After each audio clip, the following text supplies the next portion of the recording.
Okay. Hi, welcome everybody. Today is March 13th, I believe. Yep. 2017. It's the weekly Noyantis Usergroup webinar. We didn't have one last week, so we've suppose we might have some ground to make up this week. That's the plan of attack. Now I know John's got some questions. We've got no questions in, and I've got no questions on email yet. And not sure if Arnold's going to drop by. He had a question regarding resizing. Not sure if it's linked to our products or Mike's or a clash between the two, but he's got some kind of resize issue, so Arnold might drop in, I suppose. But apart from that, questions? Well, I have one. You have one? Yep. Let's go. Anybody else that's got questions? Type them in the question box, and all questions are perfectly valid. As long as they relate to Noyantis products. Oh yes. Well, I'll go for any, but I'll try and better if you related to the product. Take any question. Well, John, while we're waiting for others, and we've only just started, fire over yours first. Okay, I'm having two issues. One is checkboxes not displaying, and the other one is we're getting GPFs. It looks like it's in the common class in the event function routine or method, I guess. Oh, that's not good. So, yeah, I know, and we haven't quite figured out why that one is. Okay, then. But I'll probably have to show you the code for well, let's one of them. Do the checkbox first, and then look at the other the GPF next. That sound like a plan? Okay, it does. I'm going to bring the screen over here because I need to show you kind of what it's doing. Yep, no problem. I'll just open up. You say checkbox? I presume it's checkboxes. In the report control or the property grid? The report control. Yeah, in the report control. And I think it might have something to do with the data binding. Right, yeah, okay. It's a data bound thing. So anyway, let me bring it over here.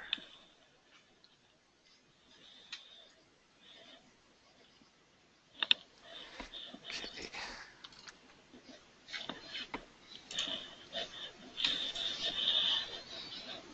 I'll show you the effect, and then I'll show you the code behind it. Okay. Now, the moment we're on my screen. So do you want to switch to yours? I thought I did switch to mine. I think we're on mine. Oh. Oh, yes. You're behind. Yep. Okay. A little bit of a lag. Okay, fire away. All right. Let me. I'm running my program on the other screen, so hold on just one sec.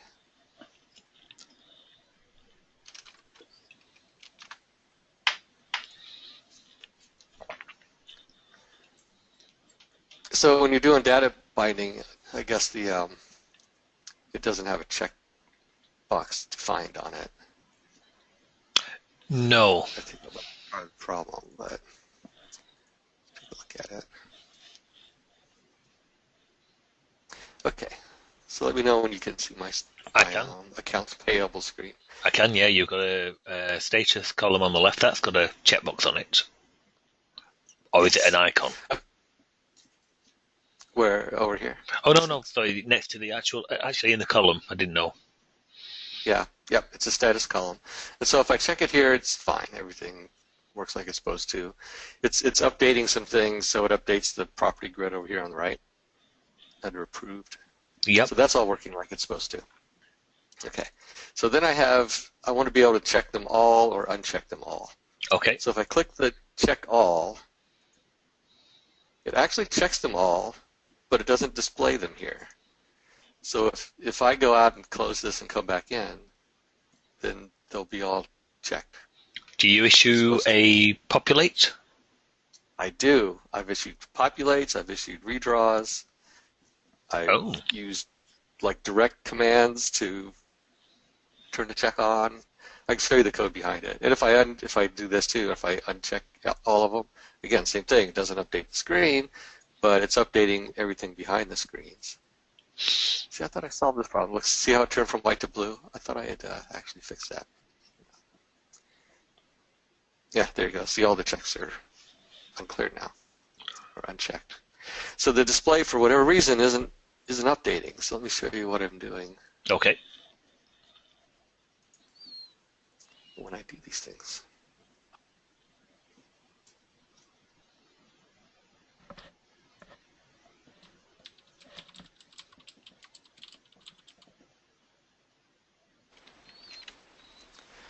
Okay, so this is as it's looping through the report control, and then it calls this procedure update checkbox. Okay. And this is the query that it's updating the record. If you receive so it's updating the record, and that's working. So I know that my row ID is correct. The parameter ID is coming back okay. Yep. And then these two don't have anything to do with it. Those are different fields. Do they get updated though? This is checkbox right here. These here, I think so. I haven't tried reading them back. I guess I could try reading them back. No, physically on the screen. Do they get updated? Oh, no, these are hidden fields. I use these for processing later on. Ah, that's a pity because so these we don't see at all. Okay. Yeah, and then the status. This is the status column here. Just a little bit. So I'm doing a direct command. This is the same routine that's called when I load the screen in, where it's actually displaying the checkboxes. Okay. So these seem to be working when I first load it in. Why? Not when I'm trying to update it.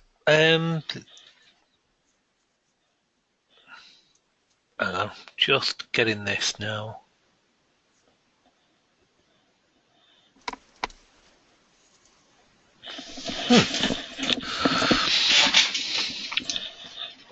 Why are you using a different row object there?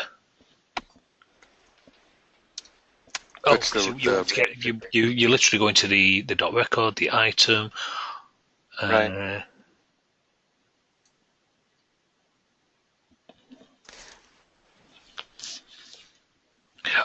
Now, I could try using, you've got a check thing too. And I tried using that and it didn't seem to work either. But and where these are called, once it goes back, then it does the populate and a redraw. So I'll show you that. Oops. This is where it calls it, and then it does a populate. I guess it doesn't do a redraw right afterwards. It does a populate right afterwards. Right, okay. Okay, we could do some debug then, and the thing I would run is, let's take a look. So, and I could open the class here thinking about it. Let me just have that open here.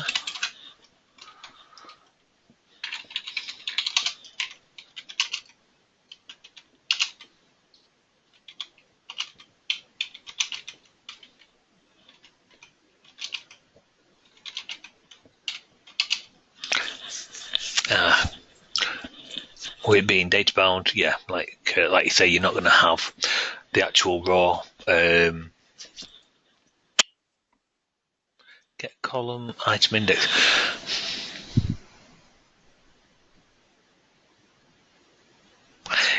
Is it going to know that there's a column called status?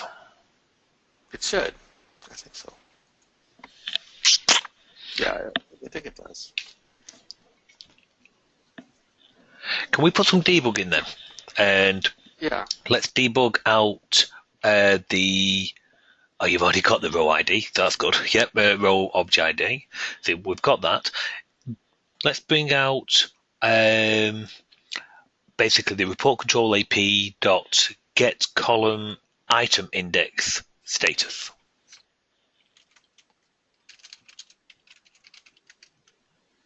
Okay, which one are you doing again? Get column item index. It's the thing that you're using above to get the particular index of. Okay. Okay. What do you need in there? The column ID. Yeah. Status. When you do that, I'm just going to take one quick look Add data binding.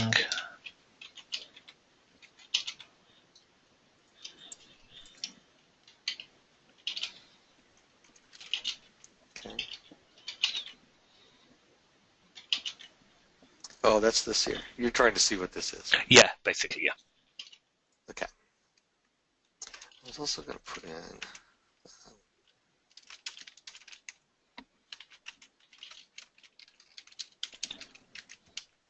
Get column item.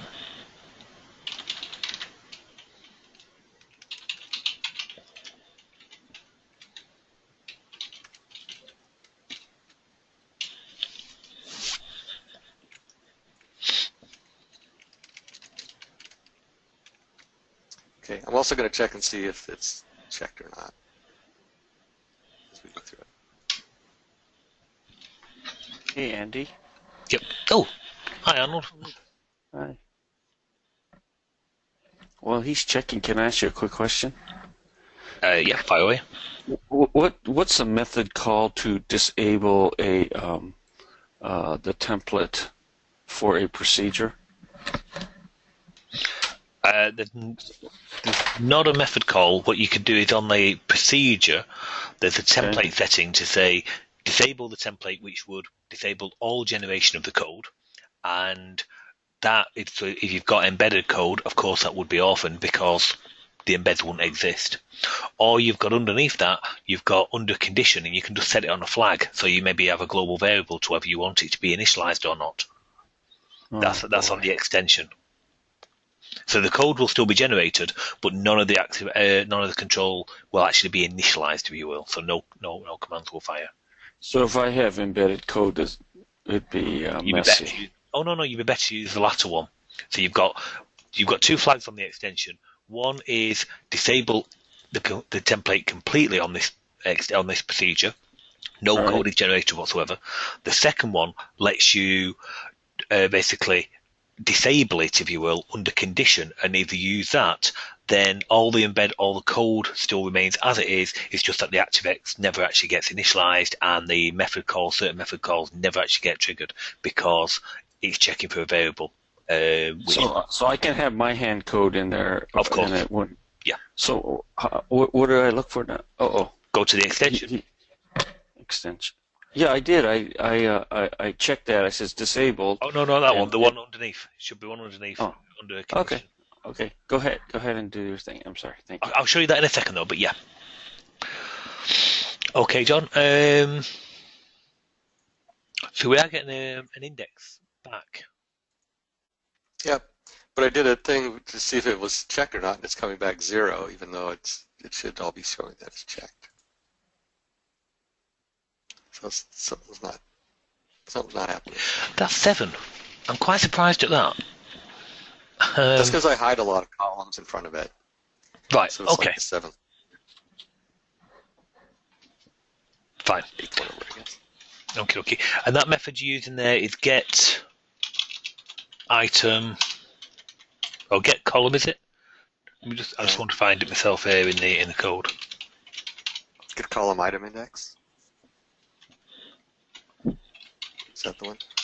Yeah, that's the one. So get column property. Okay.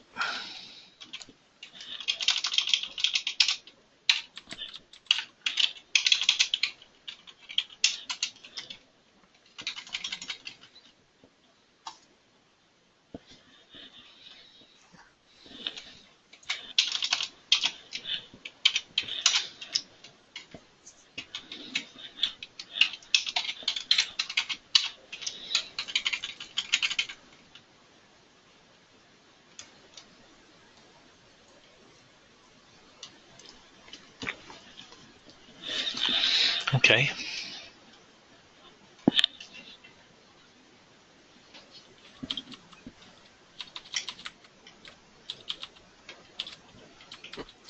I thought I was calling the same routine when I loaded in, but apparently I'm not, because it's not getting the same debugs. It's doing it's up a little higher.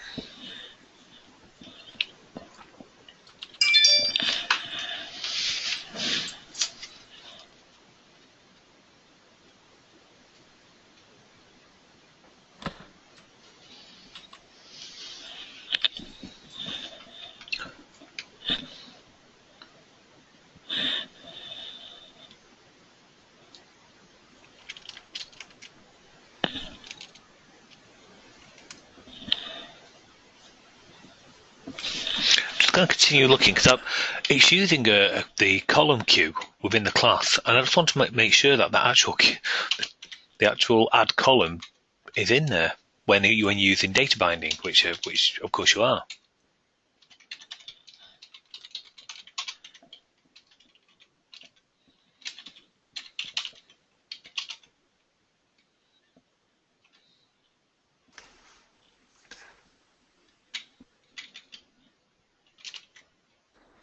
Ah.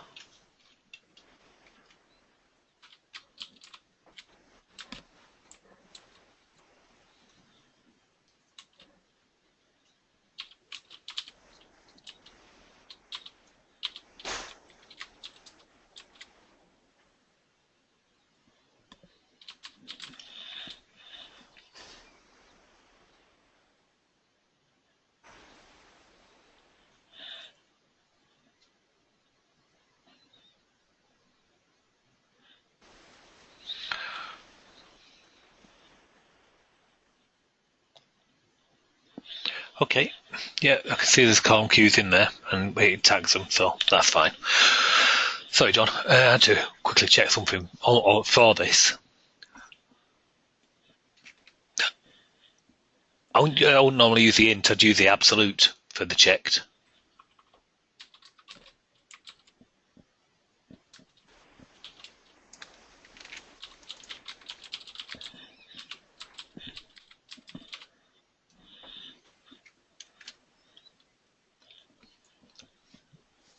Hi, John.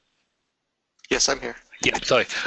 Just a little tip for the because CodeShot will return booleans as -1 for true rather than I just use the absolute. I suppose the int's as good as any. It's just that's how the rest of the classes all work on absolute. Oh, for the statement here. Yeah. To see whether it's checked or not. Yeah. I guess I must. Yes. Good.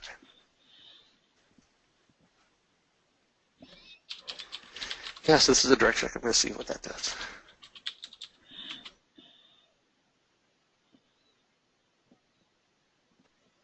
Sometimes the report control gets a little mysterious.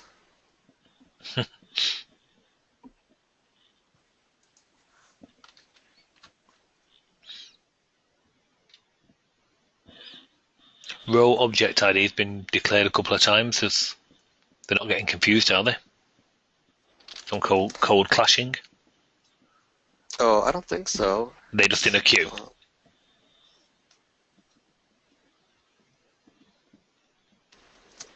Well, let's see.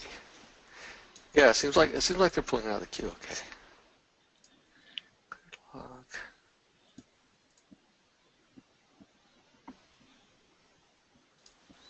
Okay, so.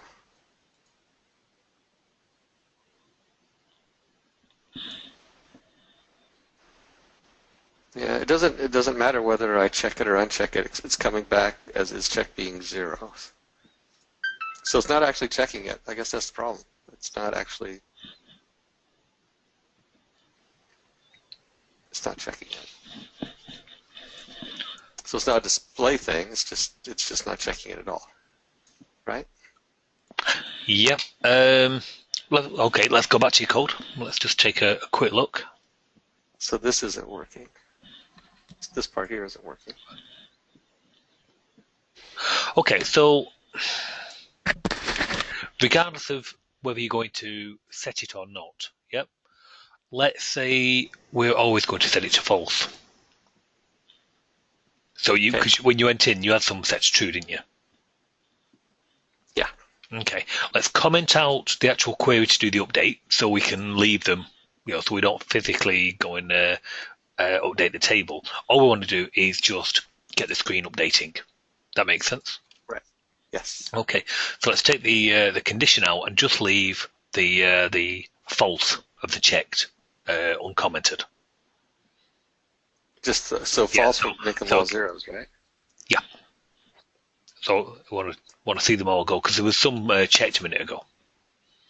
So I just want to basically go into it and let's see them go. Oh, okay, gotcha. Okay. Yeah, so there's no database. We're not going to change the database. We're just going to run it And do we get some all going to 0 or all going unchecked? I'm not convinced that we're going to do that. Let's see what happens.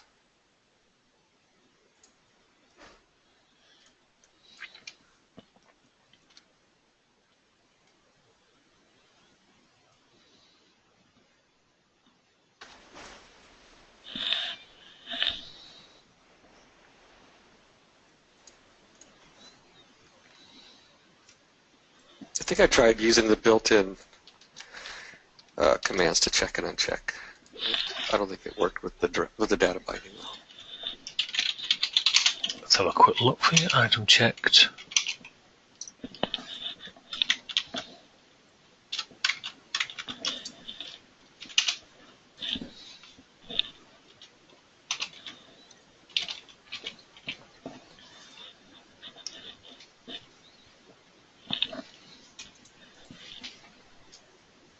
Okay, so if you press, it can be either of them, can't it? Yeah, and it's coming back and saying it's checked as 0, but they're still checked. Yeah, but it's not toggling it anyway, which we would have expected.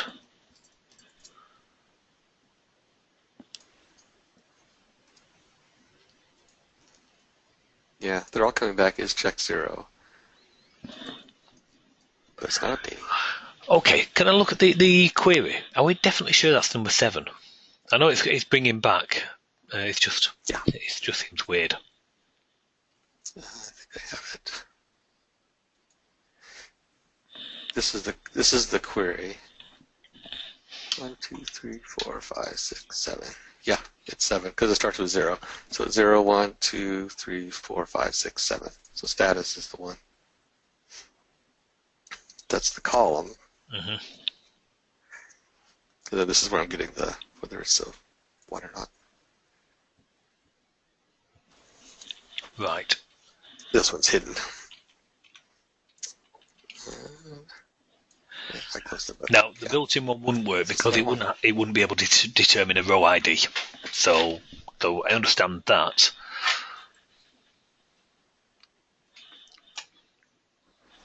So we want to set that. I'm just jumping about in the code here myself so we can get to the actual object. Okay, fine. If we jump back to yours.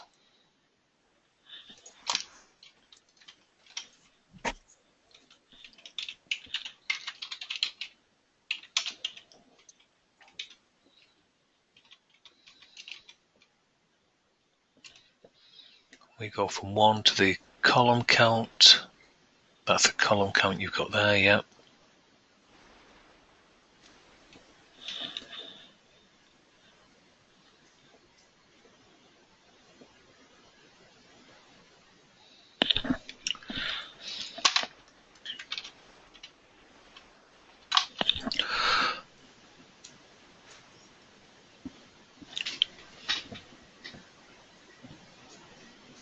Okie dokie.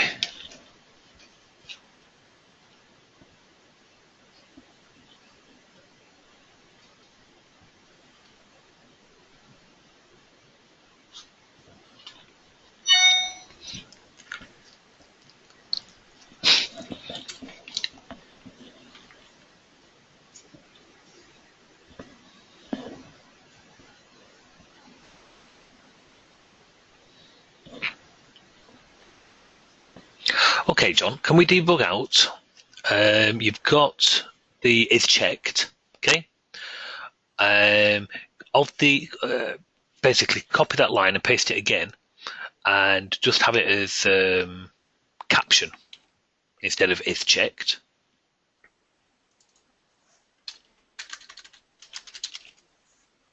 Okay. And obviously, where it says dot checked, it wants to be caption towards the end of the line. Oh, hang on. No, sorry, go back a second. Yeah, the is checked, you're actually issuing a, oh no, you have got direct value. So yeah, that's okay.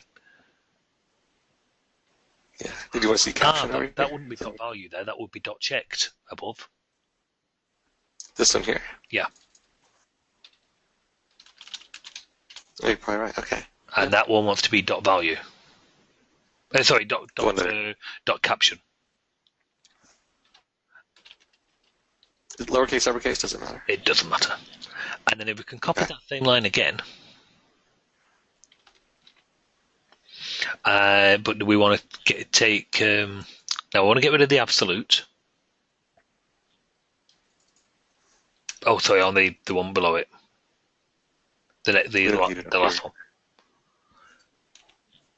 Oh no. Okay, yeah. So and if we can go across, please. But you see inside of you've got record.item, open parentheses. Let's just go with 8 and get rid of everything between the two quotes. Okay. So we're just going to go a fixed number, and this will be the 8th column. And let's get the caption of that. I just want to make sure that we are talking to the correct row. Okay. You do that. Caption 8. Okay.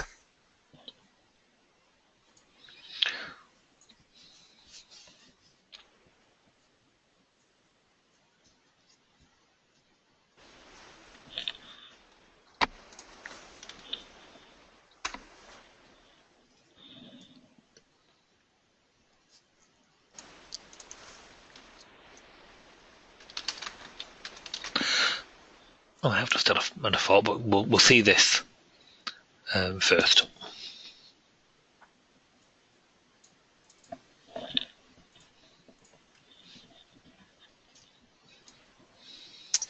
Okay.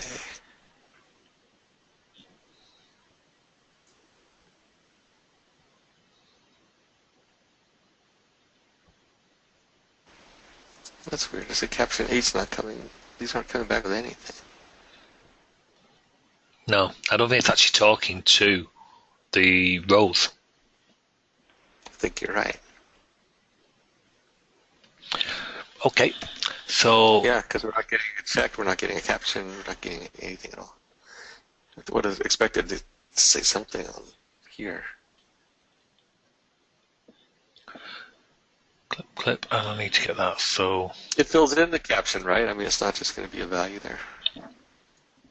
well, even on the next one, your caption would be here.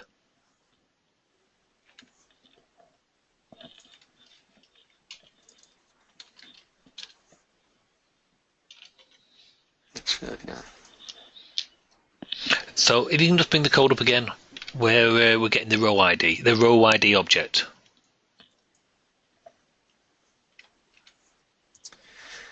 Let's see. Okay, so the row ID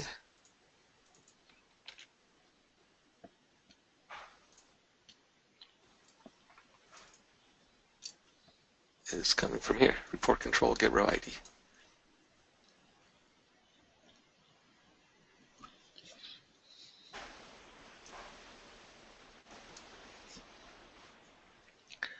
Okay.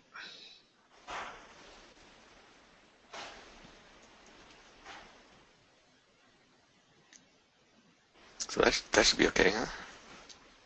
Yeah, go through the row count. Get row ID. I'm just going to follow the steps through for you here. So get row ID. If it is equal to what have you got? Get row ID and a counter. Yep. So you pass it an index as long as you're passing it greater than 0. If you are data binding, go up to the count, basically.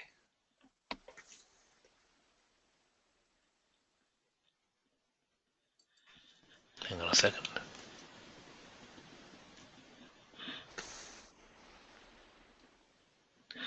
Yeah, looks good. Rows.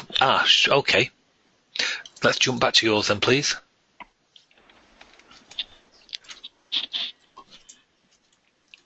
And if we can debug out the actual param row ID as well. Oh, this. Yep, please. Oh, okay, you know what that is. Okay. Let's put it here.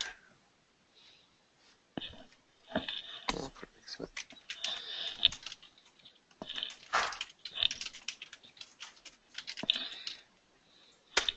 Okay. Now,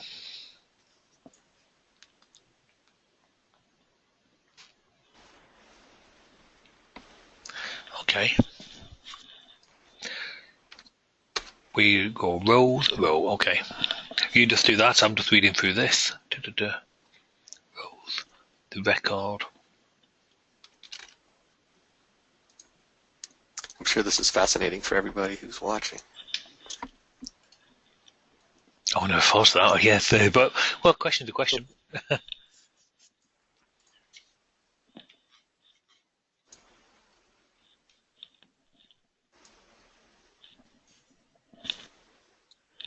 Okay, so the debug you're getting.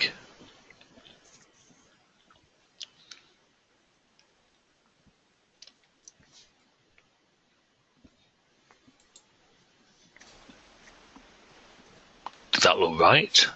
I'm getting object IDs, I'm getting row IDs. From The your row IDs are right because it updates the SQL correctly. yes, of course. Yep. Okay. And that's the GUID from my SQL table for the records. Right. So it's doing the update okay, so I'm sure that's right. But for whatever reason, we're not getting values or anything out of the. Okay. So.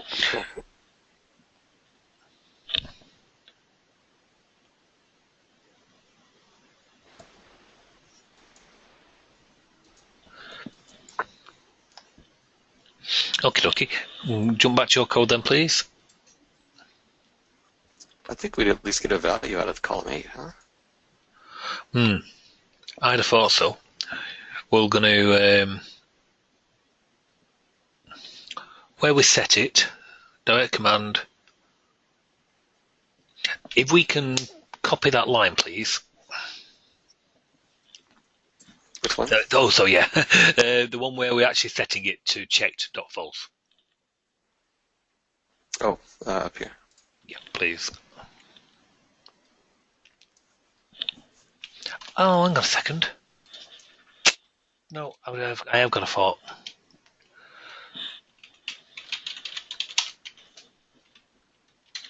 Get row cell value. Hold me a second.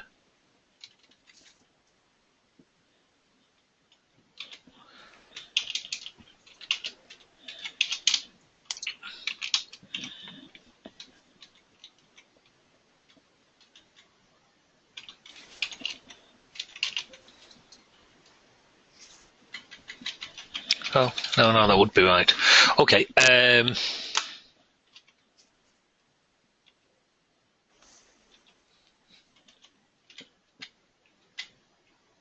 it'll be a second. I've lost exactly where we had it now.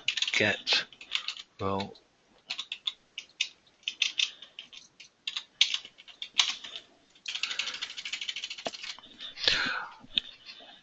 Okay, so right, so you got OTX direct command, and then single quote. You want to change something here? Oh yeah, sorry, on one of the lines. Yeah, either one doesn't really matter. So get rid of that clip and the row object. Oh no, not all that. No, it's okay. Just that bit. Yep, and Just that part. And the ampersand as well. Okay. Okay, now okay there. So let's go with rows.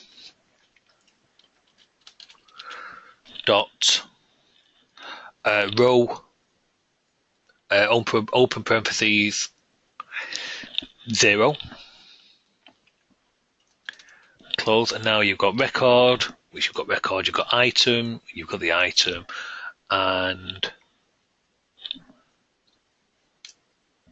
we're doing the checked, and we're going to set it to false. Okay, so you would expect row 1 to go away. Yeah, and well, I'm going to copy that. If we can do 0 and 1, so it should be rows 1 and 2. So we can duplicate that line, but have a 1 in there as well. And I just want to see the top 2. I take it there's no over filtering. They are literally what you see would be 1 and 2. I think. Okay, well, we'll give it a go. Yeah, it should be fine. It should be right. It should be right. The concern at the moment is that we are not getting the captions and so on, which makes me think that we're not talking to the correct row object. So then if we take the row object out of the equation and talk straight to the rows collection, and let's see if that is having the effect that we want. Okay.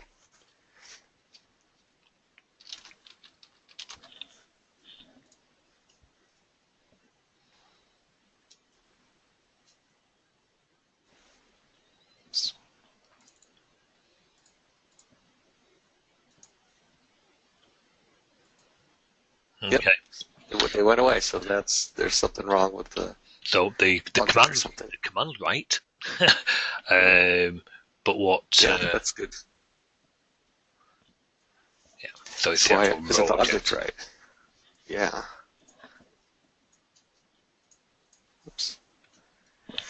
So, is there a better way to get the row object than using get row object? Okay. Well, maybe it's pointing to the wrong thing.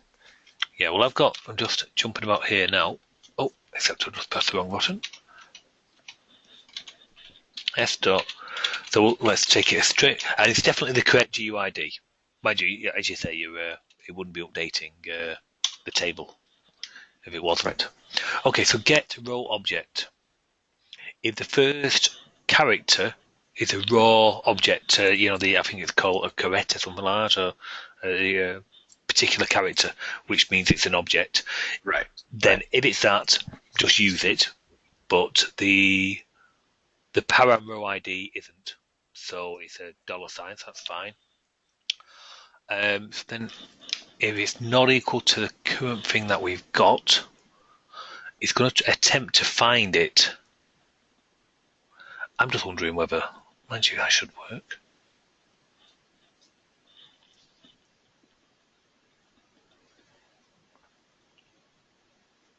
Okay, so it's good there. So, find it in the count. Is it looking it up out of a queue? Is that what it's doing?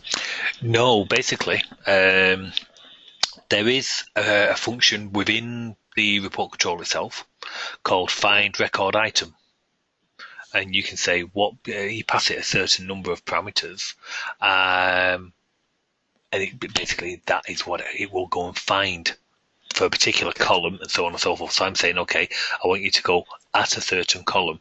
I'm wondering whether that's failing. Or it's finding that. I can't see it be finding it elsewhere. But it does indicate it, the fact that we're not getting any captions and so on and so forth. And obviously it's not working. It does indicate it's not doing it.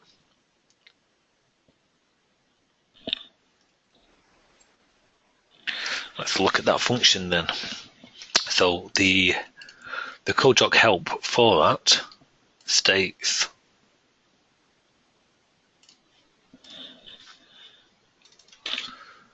just opening it, find record item. So we say the start and the end record. We've got those two counts, the start column and the end column. Now we do have a record ID field number. So we have that. 0 and 0, which are record and item.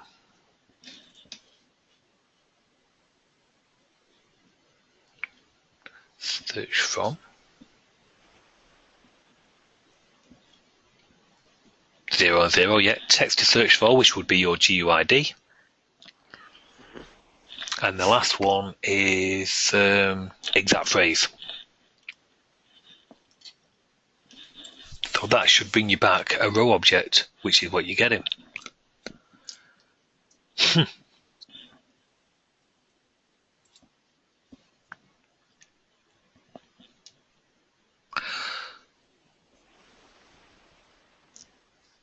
Okay.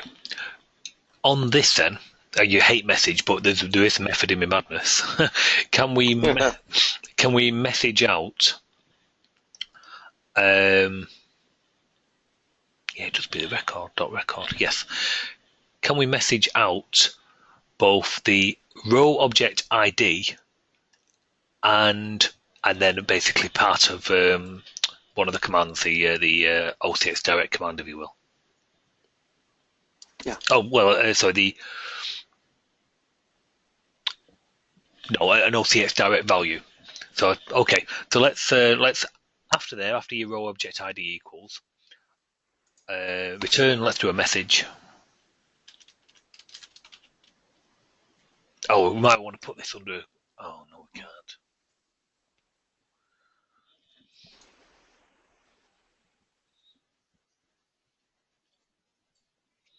No, we'll clear the filter. It's okay. We can use your ultimate debug for this.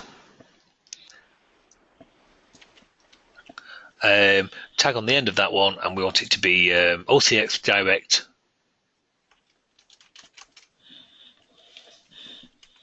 Oh, sorry, no, I meant the command. You want report control. Oops. Yep, OCX direct value. Okay. Rows. Oh, sorry, single quote. Rows dot row. Parentheses 0. Close parentheses dot record.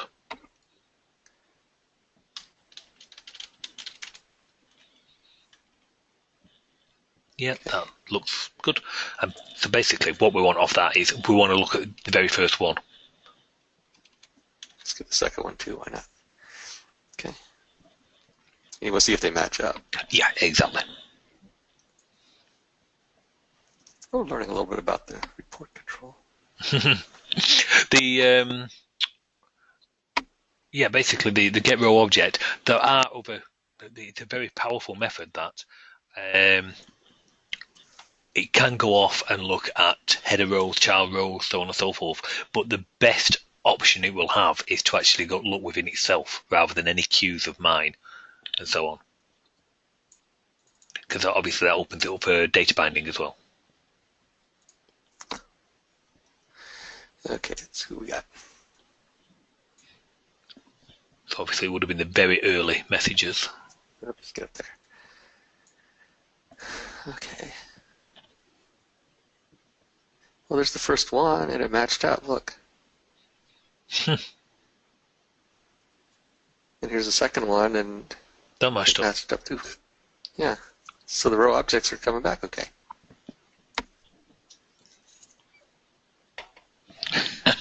Okay. Okay. All right, so what's going on? Something's up in here then. What in the world?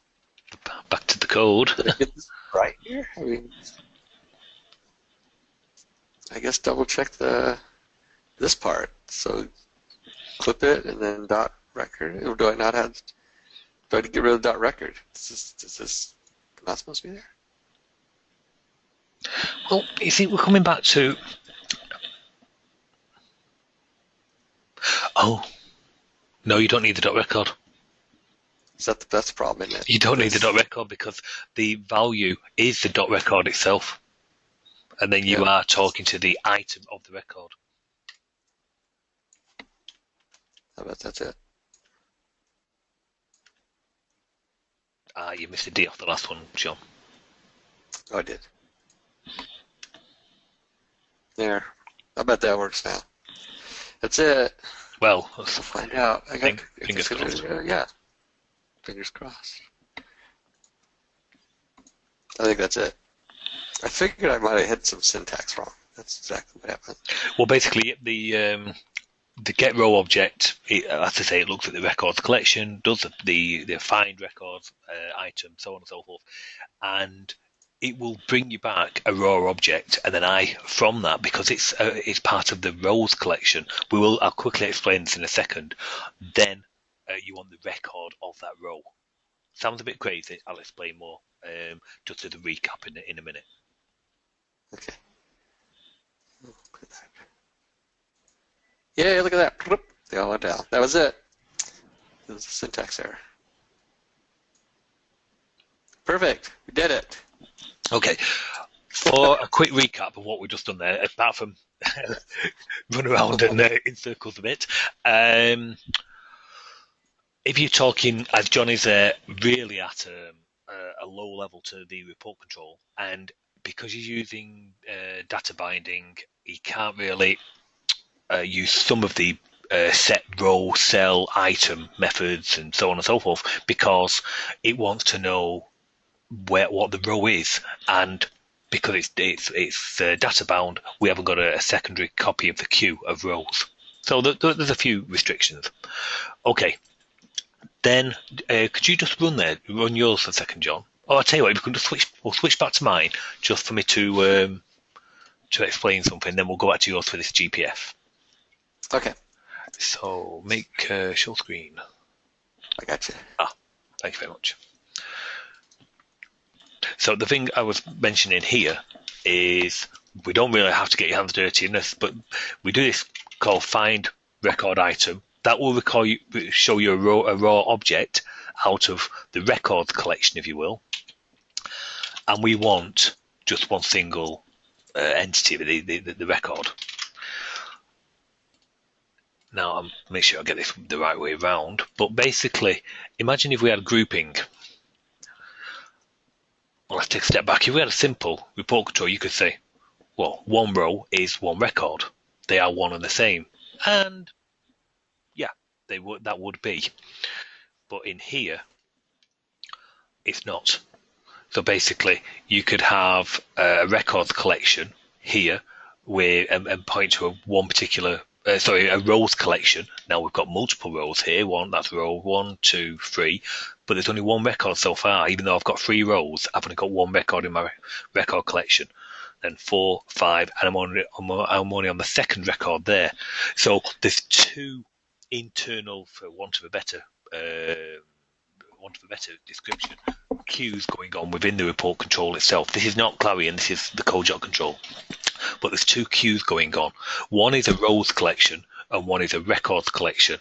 The records, if you have 10,000 records in your table and you load them all, 10,000 records go in.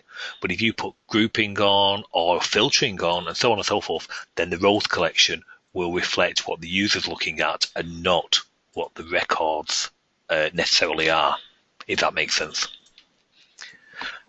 So, and then on John's there, that particular method in question, get raw object, will bring you the actual raw object of the record itself. And then John was saying, he was manipulating a property of that, the record property, but he was already on the record property, so he was actually manipulating the record.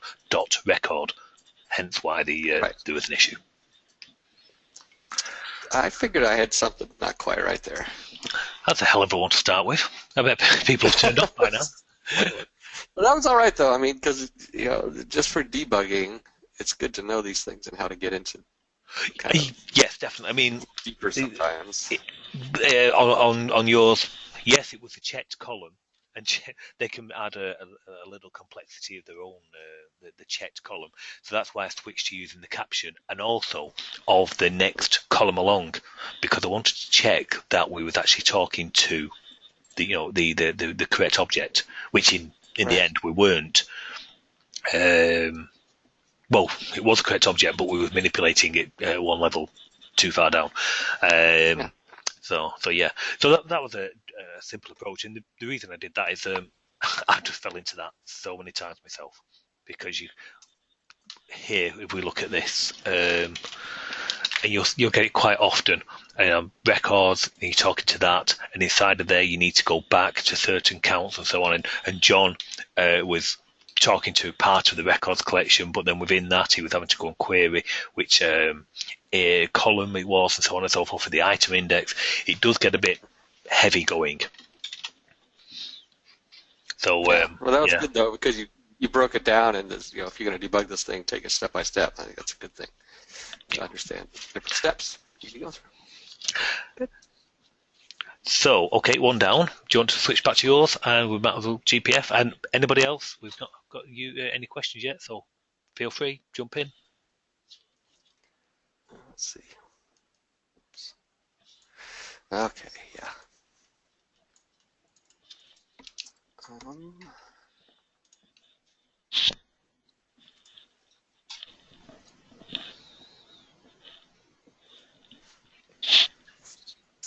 Okay, so in the program, we've been getting GPFs, and they all seem to end up here at this line 4669.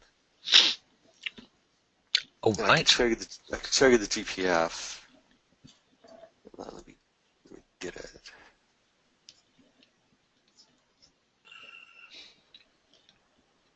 If I can find it. Now, do we happen to know what controls? Because if you've got property grid, report control, command bar on the screen, all of them will be triggering there. I know, and sometimes it's the report control, and sometimes it's the command bar, but they all come to here. They all seem to come to this line with the different GPF reports, and it's in different procedures too. So let's see. Okay, so here's one here. Just access violation error reading data, and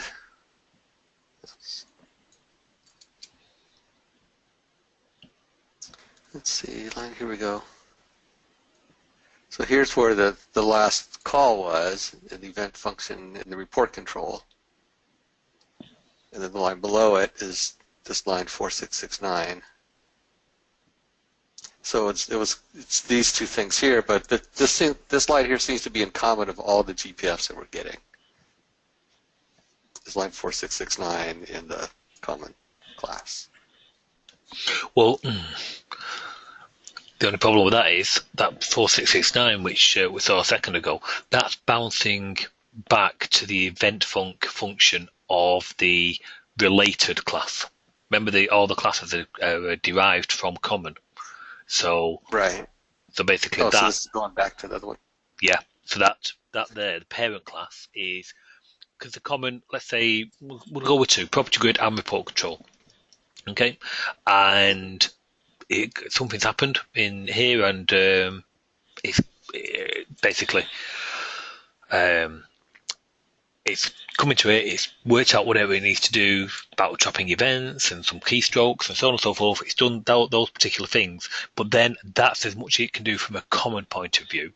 Then it basically calls the same function, but of its parent class. So if it's the report control what to trigger the actual thing, it will be the report control dot event. No, let's go back to that. Yeah, and if it was the property grid, it would be property grid dot event func. So basically, the parent class. If you scroll up further to the top of there is a bit of code where it works out what the parent class is.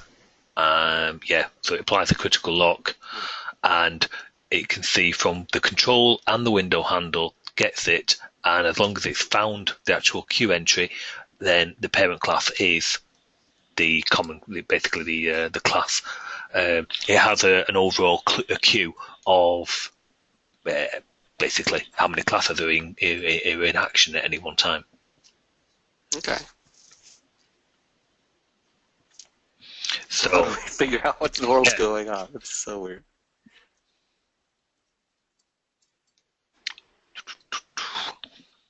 This is going to be on a user. So can you recreate it yourself there? It's happening at different. Well, it's at one. I guess it's at different sites. We have it running at a few sites, and it will just happen randomly during the day. In this case, the customer said that they were in the pending screen and just tried to close it, and they had the inventory screen open too, and then they got this. So they were just trying to close the procedure, it looks like. Other times they'll just have it, they'll leave the program running and walk away, and they'll come back to their desk and they'll have the error. Any windows have timers on there? Are they doing a job in the background? Yeah, we have some that have timers on them. And what would that be? Would it be the like... timer might be a problem. No, it's not so much the timer. We all have timers on Windows. It's not so much that. It was more what's going on that timer. Is it reloading data or refreshing a grid or something like that? Yeah, there's like report controls on some of them that get updated. I was going to say, what get updated? They're just the existence of them. Yeah, they're there.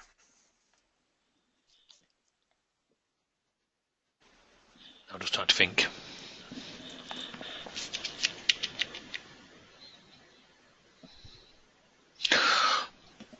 No, wouldn't be. The one thing, this is not really to do with the report control, and I very much doubt it probably wouldn't have a bearing, but just from experience, using Clarion for quite a long time, if I put stuff on a particular timer, I put code on the timer, and let's say the timer was set to run every second, okay, and because the user could actually configure how often something refreshed.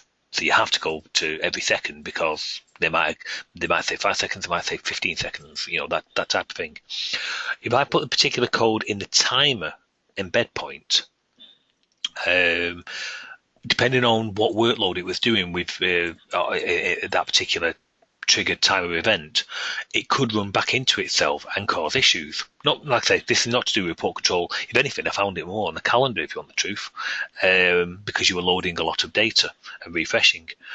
So what I would do there is have my own event, and in the timer, just go and post, timer triggered, if you will, event, and act upon that. And within there, I would only post. Within that, I would have a flag to say, yes, I'm doing that, and at the end of it, clear the flag, and only ever repost the event if that flag was set to false. To say I'm not in there, I'm not doing a timer event. I'm not saying that would help on this instance, but I've definitely 100% had timer issues where it's basically going back into itself on a timer before it's finished the last workload, if you will. Okay. And we've had that to do with calendar, to do with comms, because we have a central app which does all our comms and it runs on the server, and that runs again on a timer and it goes through the jobs, and basically one job might still be executing. It's found a big job to do and it's going off, and the communications is slow at the website, so there's a variable delay in there, and it's re-entered itself. And yeah, Clarion's just I love it to bits, but it's let us down there on that. So the way we found a workaround, and we use that now because we've had our fingers burnt a few times on that. We use that always. We never use a different approach. And touch wood, we don't get our fingers burnt on it. So I don't know if it'd help on this, John, and I can put some. It's very easy. We can put timers on this and just ask it to go and basically regenerate code, regenerate some stuff every second or every few seconds to see if we can track down. The good news is you shouldn't be. There's no inherent problem in there because I've got this on way too many screens. Again, right, with timers across. There's probably 450 sites using one of the products, and each one of them numerous users on the network. So there's in the thousands what are using these, and they're left alone all day.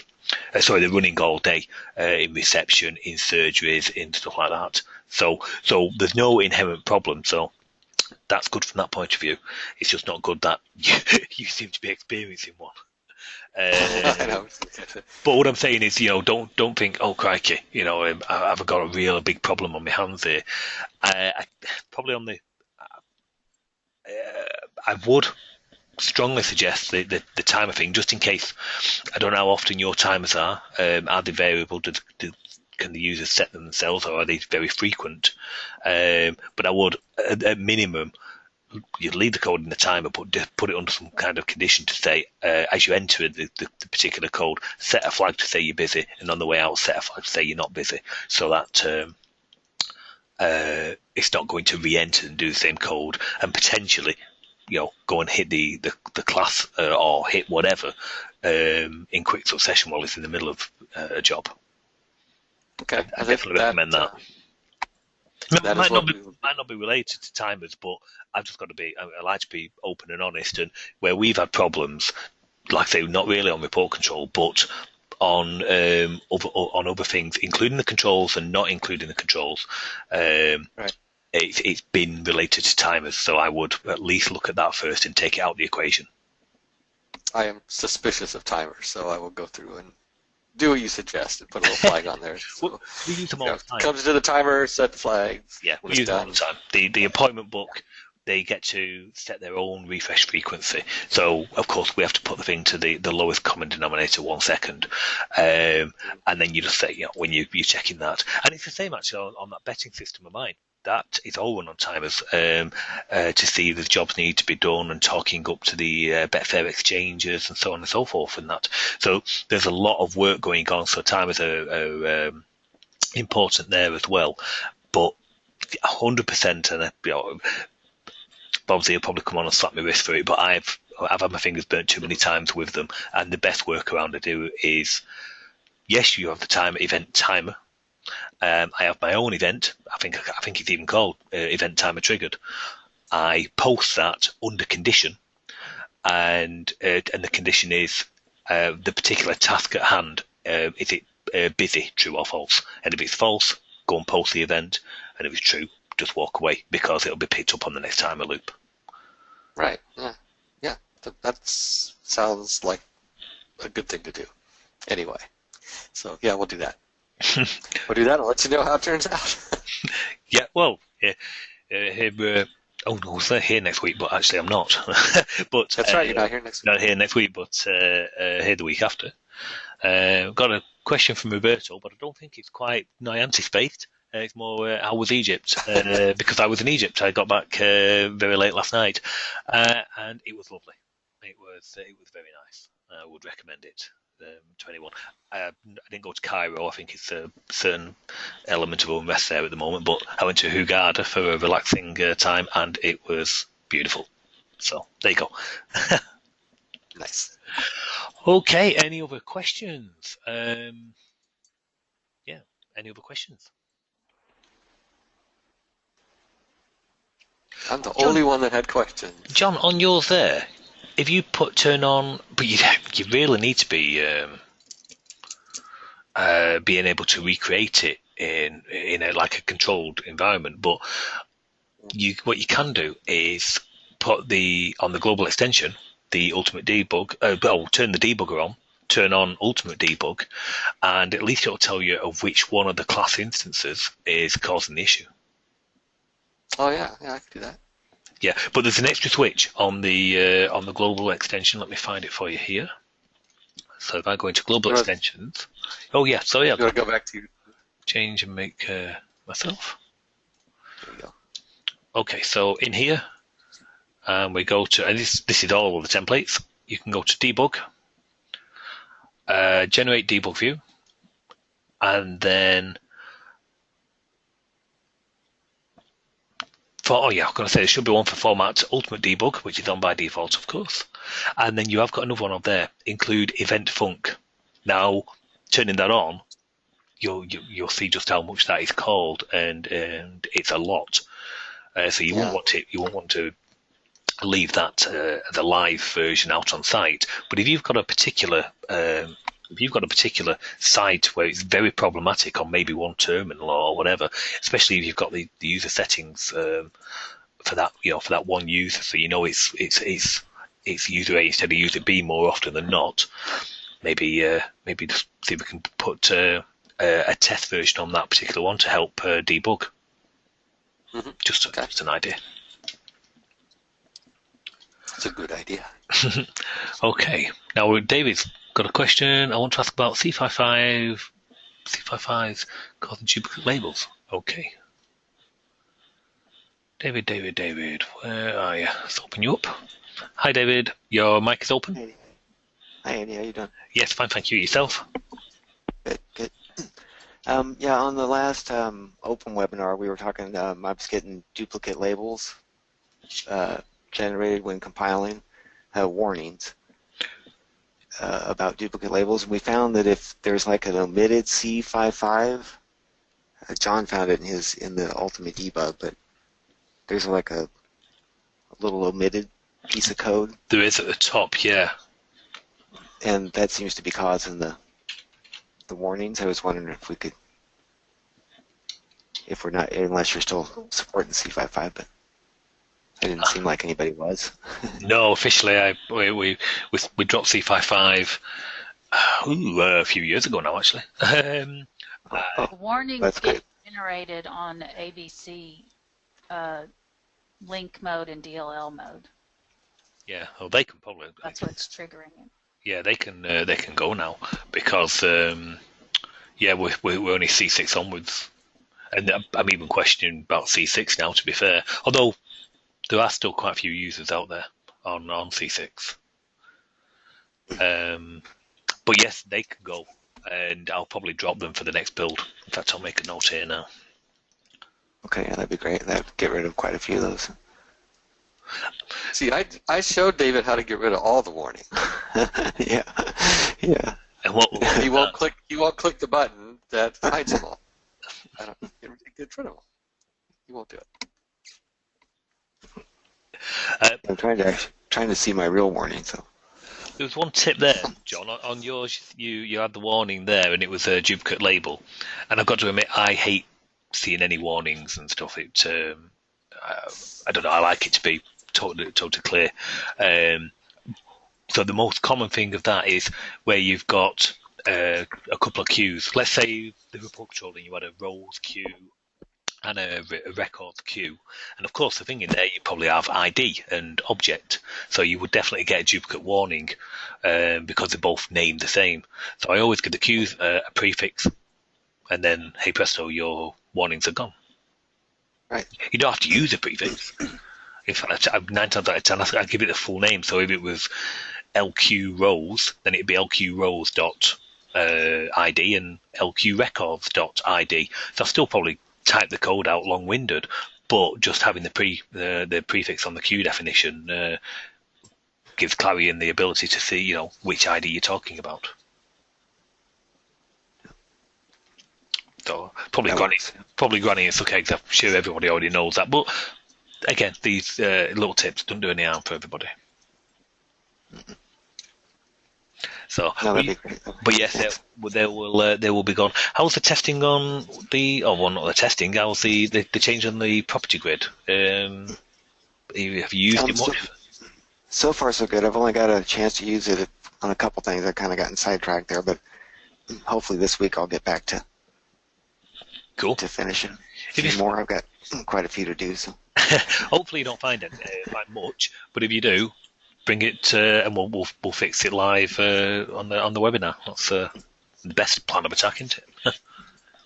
that sounds good. The webinar is not next week, right? And then no, unfortunately, the following week. I'm away again next week, which is a bit of inconvenience for everybody. I'm sorry, but it's a family birthday, and we're all going away for it, so I don't really have much choice.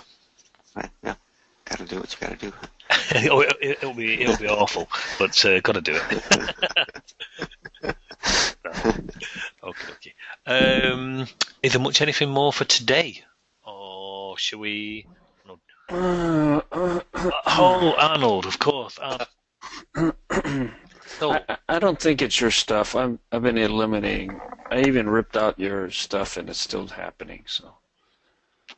Do you want to take a look anyway? I don't. No, I mean I have it so ripped up. It's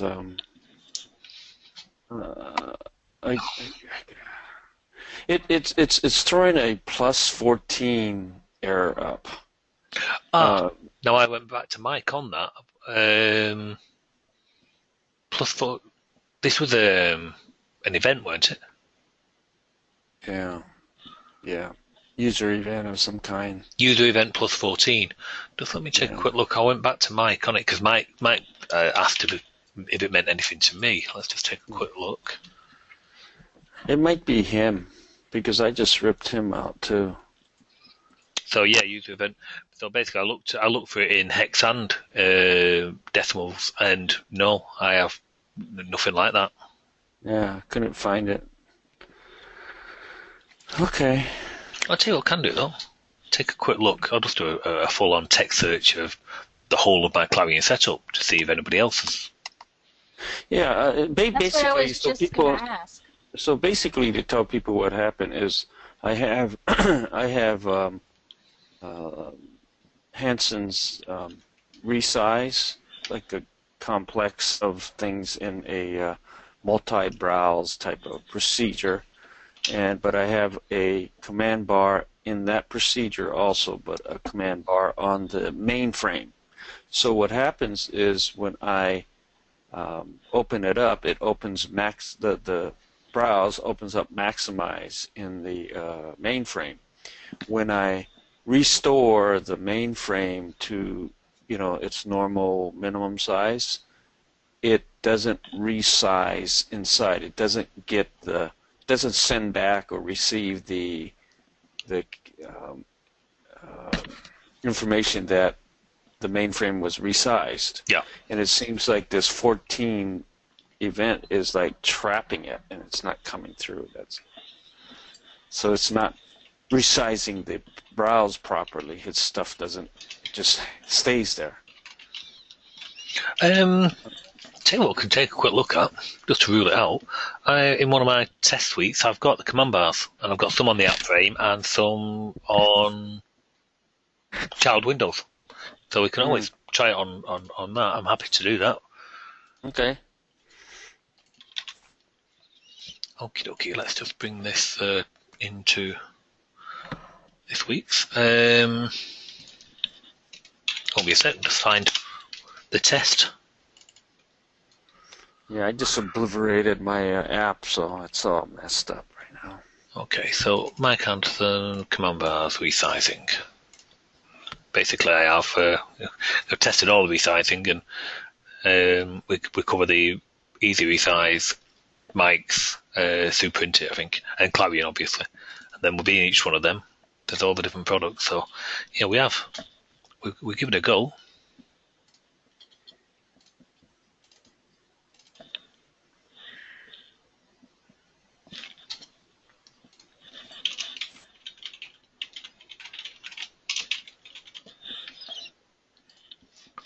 Okay, so what settings do you have? So just so we can, Okay. mirror yours. In the global, or what? Well, from the resizing point of view, for Mike stuff. And Mike's okay. Pick your browse. Okay, pick a procedure like your command bar procedure. Okay, so different controls, I think, is usually a good one. Yep. So does that have a command bar in it? Yep. Okay. So open up your window. Oh, that's got Clarion resize on it, that one. Yep, no, let's drop that one off. Open up the window, yep. Okay, can you put a browse in there somewhere? Yeah, I'm not sure the dictionary's got any tables, though. Oh, yeah, we have. Yeah, save layouts. Anywhere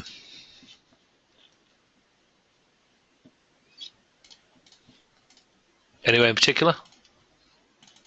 No, just a browse list of some kind. Yep. Okay, and so I basically have like 5 sections in mind. Okay, and so just go right-click action and do some. Okay, just 1 second. I've let my wife out. She's knocking on the window. 1 second. He locked his wife out.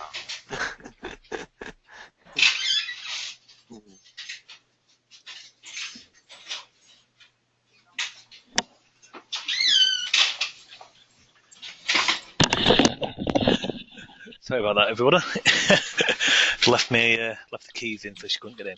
Okay, so what do you want? Actions. Yeah. Okay, so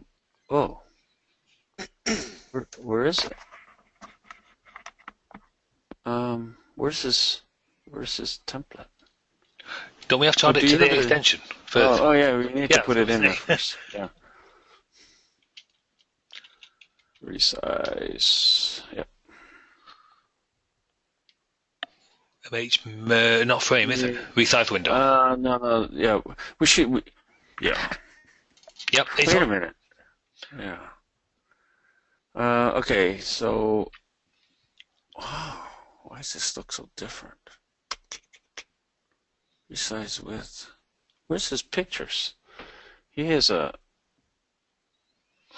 Well, that's just on the window. Oh, okay. Go into the window now. Yeah. Then Go you right have click action. action there. Yeah. Okay. That's what you have to. Yeah. Okay, so check, say Y position and put 1. Yeah, that's good. And width, 1. Okay, good. Okay. Oh, wait. Let's see. Height 1 too, because that's okay. And then let's see. Right click on that. Control. Close that. And maybe the last control accepted. We don't have to do everything. Just one of those. Well, or one of those. Yep. Yeah. And the same again. Or I would do the whole. I would do the whole group. I mean action on that. If you do the group, does it do the content of the group? Should. Especially if you don't change the. Yeah, just do the Y. Move the Y down, and then close it. Okay. Okay. Now we've got the extension on the app frame. Okay. Maximize frame. Yeah. You want that? Yep. Good. Yep. Hey, is the other procedure maximized? The different control type? Take a quick look. We just got an error then. Because I start it maximized. Yes, it's maximized. Bars on tabs needs maximize button. Oh, that's a warning. Yeah. Bars on tabs. Okay, so yeah, that's maximized. What do you want the window to be open maximized? Okay. Yeah. Yep, no problem. Do you do it on here or do you do it on the template? I did it on the template. Because if you do it in a template, it says don't. Yeah. Maximize initially. Yeah. Is that okay? Yep. I wish Mike was here. So this is the one. Hey, so can you do this? Can you just have it start up and just call the command bar right away? Yeah, sure. Instead of Interesting. That hasn't. Yeah, have that max. Yeah, we want that maximized. To be fair, that was. Well, it's told. Yeah, take that off. And try and do it in the window. You may cry, but what the hell? Maximize. I'm trying to remember, but I ripped all my stuff out without going back to it. I've just got in the back of my mind. I just better make sure that the save and restore positions aren't on. Do you have that turned on? No. No. Oh, is that what you mean? Do you have it turned on? Or? I don't want to save the locations. No. Yeah. That was in your template? Okay. No. That was Clarion one. Okay, can you off the mainframe? Can you call the different control types procedure instead of this? Yep. So here's a little tip for everybody just on command bars then. So we're going to call different control types. We've defined it on our command bar. It is there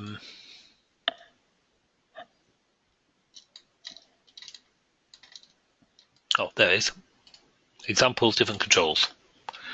So I want that to automatically execute. So you have got, a bit like the old DOS days, auto execute.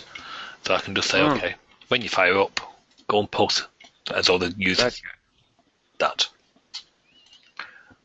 So it saves me clicking on it all the time.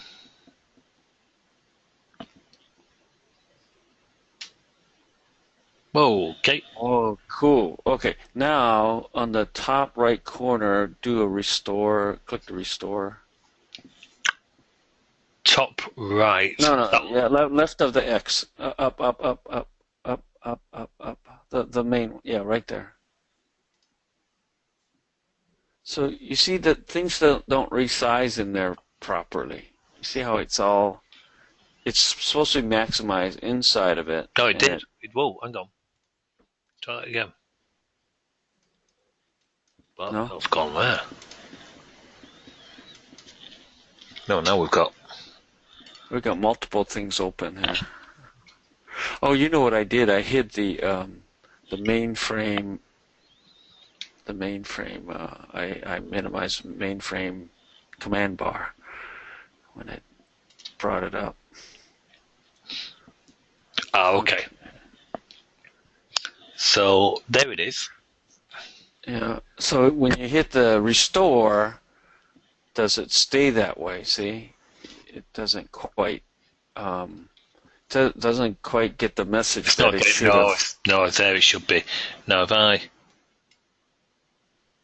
Well, no. So wait. Don't do anything. Now close the command bar different type procedure and call it up again, and it should open up maximize. Yep. See? So That's what I'm seeing. So now if I do that, it hasn't resized. Correct. But It's not getting. You can see in the Yeah. debugging that it's trying to send it, but it doesn't receive it. now if I drag that a tiny touch, no. Oh, now it did. Yeah. It almost has to reset, and it does it. Yeah, But it's not receiving. Not on the initial. When you click that, it doesn't send that back, and so it looks really weird. So people are in there and go, "What happened?" Yeah, of course. Well, Especially when they drag it to a separate window, it's a mess. They go, "Hey, what happened?" Yeah. Well, we can. The thing I was saying before is that the first disable will literally stop the template code being generated, all of it. The second one, we can just say, right, just disable at runtime true. So the code won't be, the control won't be initialized and so on and so forth. So that's down there. But no, it's still not. No.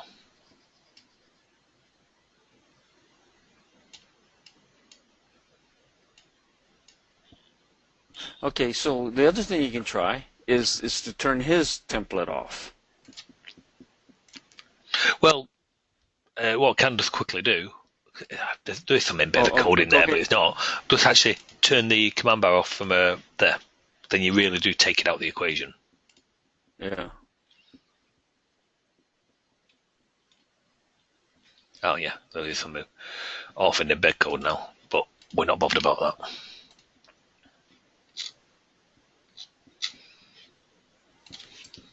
See, I had to start ripping out code or commenting it out because I did the if statement around everything. No, it'd be so you won't want to do that. It was a mess. Oh well. That's why my stuff gets all ripped out. I was trying to get it done before you called my name.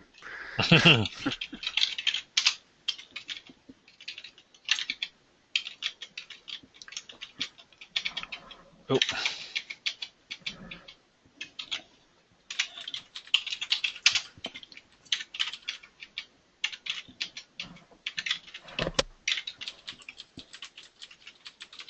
Okay.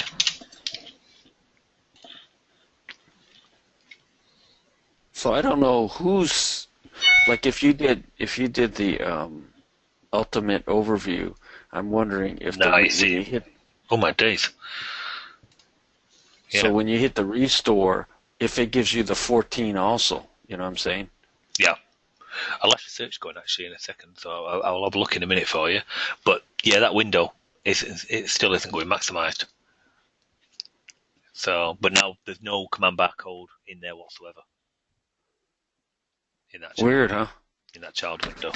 If we have a look for command bar, well, it's command bar dot, which is the class, and all there is a commented code. So now. So I even took it out of. I didn't know if it was the mainframe that was messing it up or the procedure itself messing it up. So I ripped it out of both. Just having a look for decimal 10. There's an equate there for 1038, which is the event user plus 14 that you mentioned. but it's only an equate. It's not an event, and then it's a office inside for Hungarian. I don't have Can't office really. inside. I'm gonna say I can't really see that being it. I'll be honest with you. And what was the original event user plus 14? So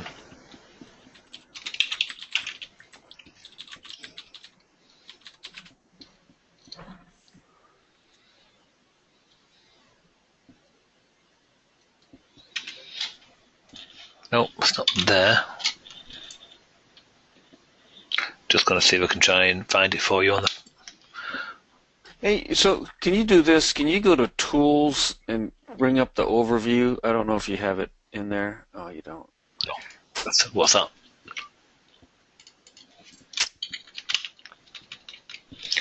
So I'm just gonna get event user. Just looking for the equate for it actually.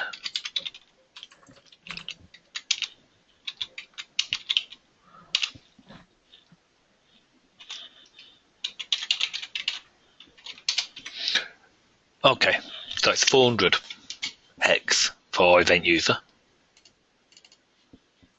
Plus 14, you say? Yeah. Mike said he'll come on. Hey, John, how can I give Mike the meeting link? I forgot.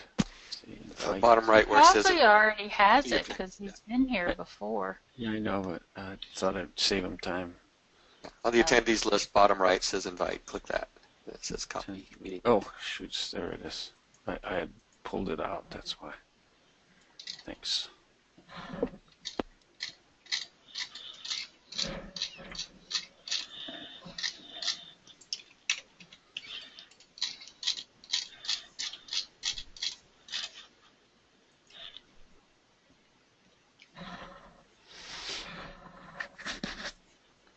Sorry to hijack this, but John had his turn. I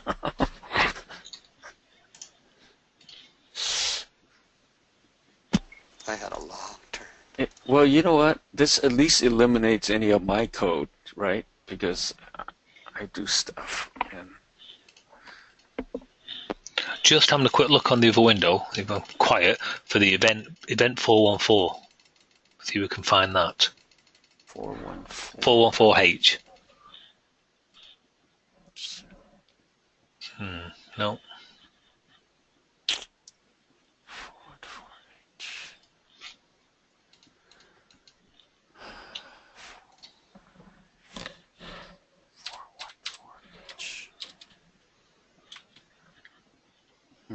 Nothing.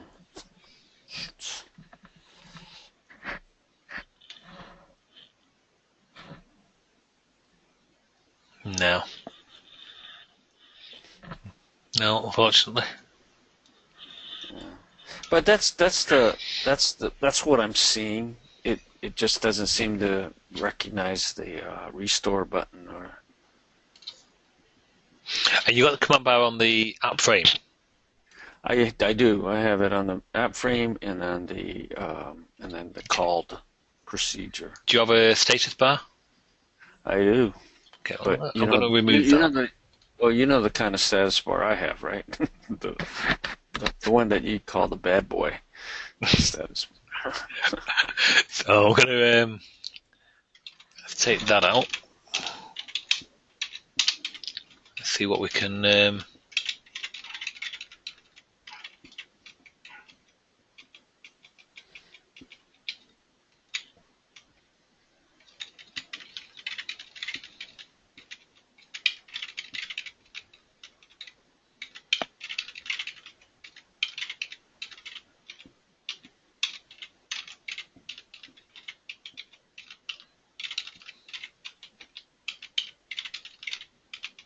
I'm surprised nobody else has this because it's like noticeable, you know?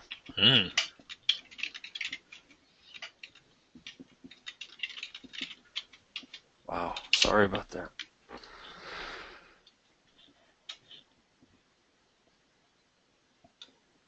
Beautiful. Okay, so we've got a window. No, still gone behind. Damn.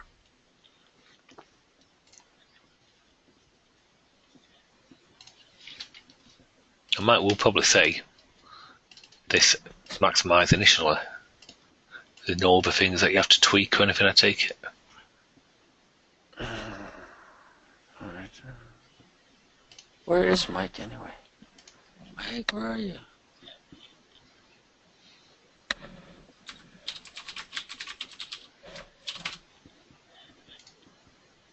No. I can't get on. Damn it. He can get on. We'll let him. Is it because it's already started or something? Mind you, people come and go all the time. No. They should get on.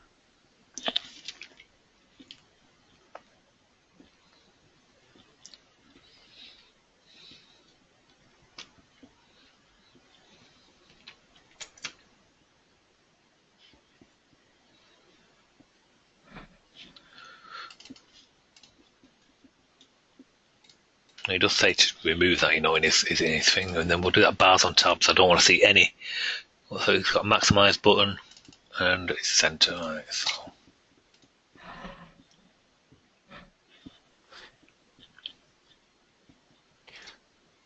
Does it have to register again, John, with that link? It says, please join my thing, and it has /register.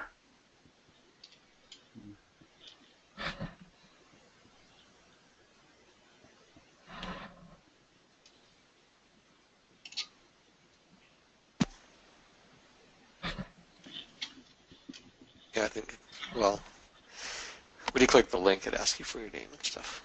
Yeah, he says that's where he's having a problem.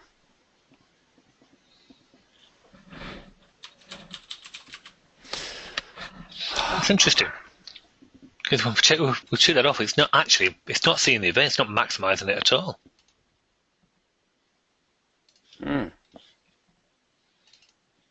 Get rid of that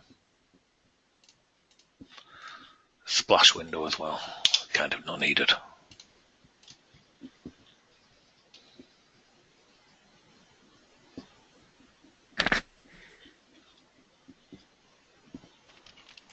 Why is that not maximizing?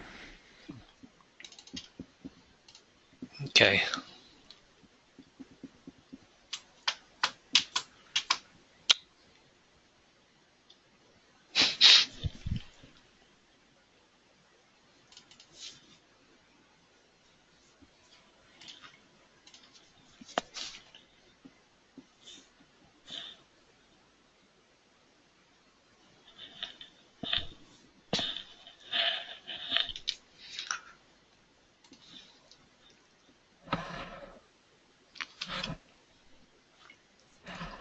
What about when it's called manually? You see, even when it's called manually, it's not resizing.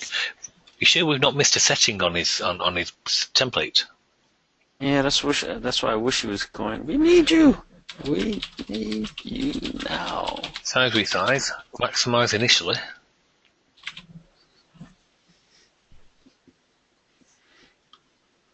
Let's untick that.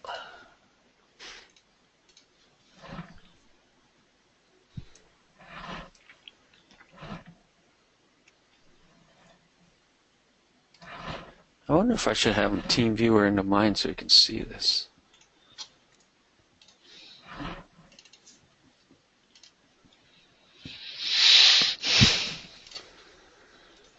Let's see. Okay, we'll go one step further. Clutching at straws a little here though, but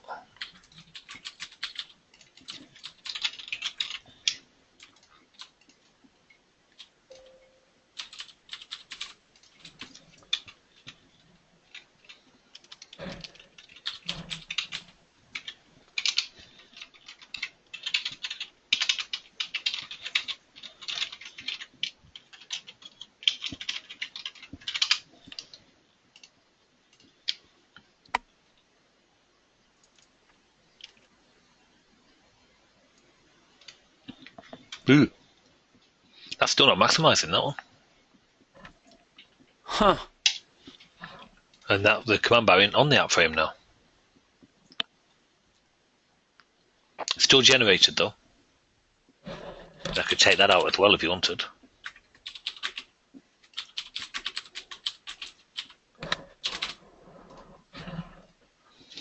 John, can you help Mike?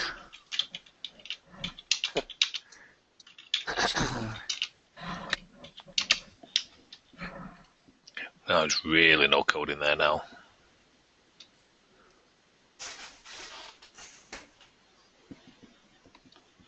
Why is that not maximizing?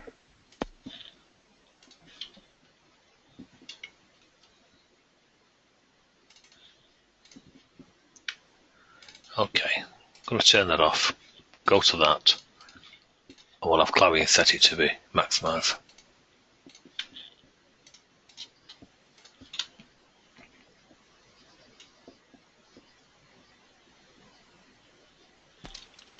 Maximized.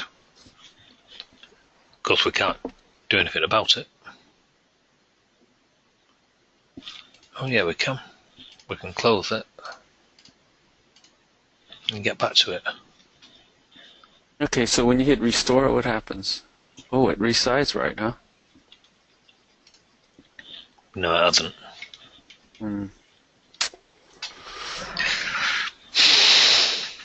No. With them two there, there's no command bars at all. So, so I didn't know if it was getting intercepted because of the mainframe, or is it that procedure? Well, like I say, it's turned off there as well. There's no command bars on the app frame and no command bars. Because so if we have a look here now, command bar, yeah, example, start. Oh, they're just the start commands. Yeah. So if you turn his stuff off, go into his no, not there. On the procedure. Yeah, on the procedure, and just go to extension and disable. Go miscellaneous, I think. Hey Arnold, did you select the classes there on the global settings? Also, you need to select the ini settings and the Mike Hansen resize class also from the normal Clarion ones. That's one of the things that he's always. Wait. Where's that now? You go to your global properties, go to classes. Global properties. The global properties. I go. Not there. No, not sorry. there. Global properties. Yes. Sorry, Actions. Yeah. Classes. You go to your classes, and then you select the. Where is it? I think on. Where was it? General, maybe. I think. And there's the resizer. Instead of Windows class there, you got to select his. So type M. I think it's M. Mike Hansen's. Any? Surely it's resize. Okay, then that one's a resizer, and then in the ini one you select his, Mike Hansen's ini class. Hang on, let me cancel that. Leave that one. Yeah, leave that one. Okay, but on the ini one, select his. Was there a different ini one? Did I just? Oh yeah, ini there. Yes. Yeah. Yeah. Then there's a Mike Hansen ini one. For some reason, he always told me to fix that, to put that onto his.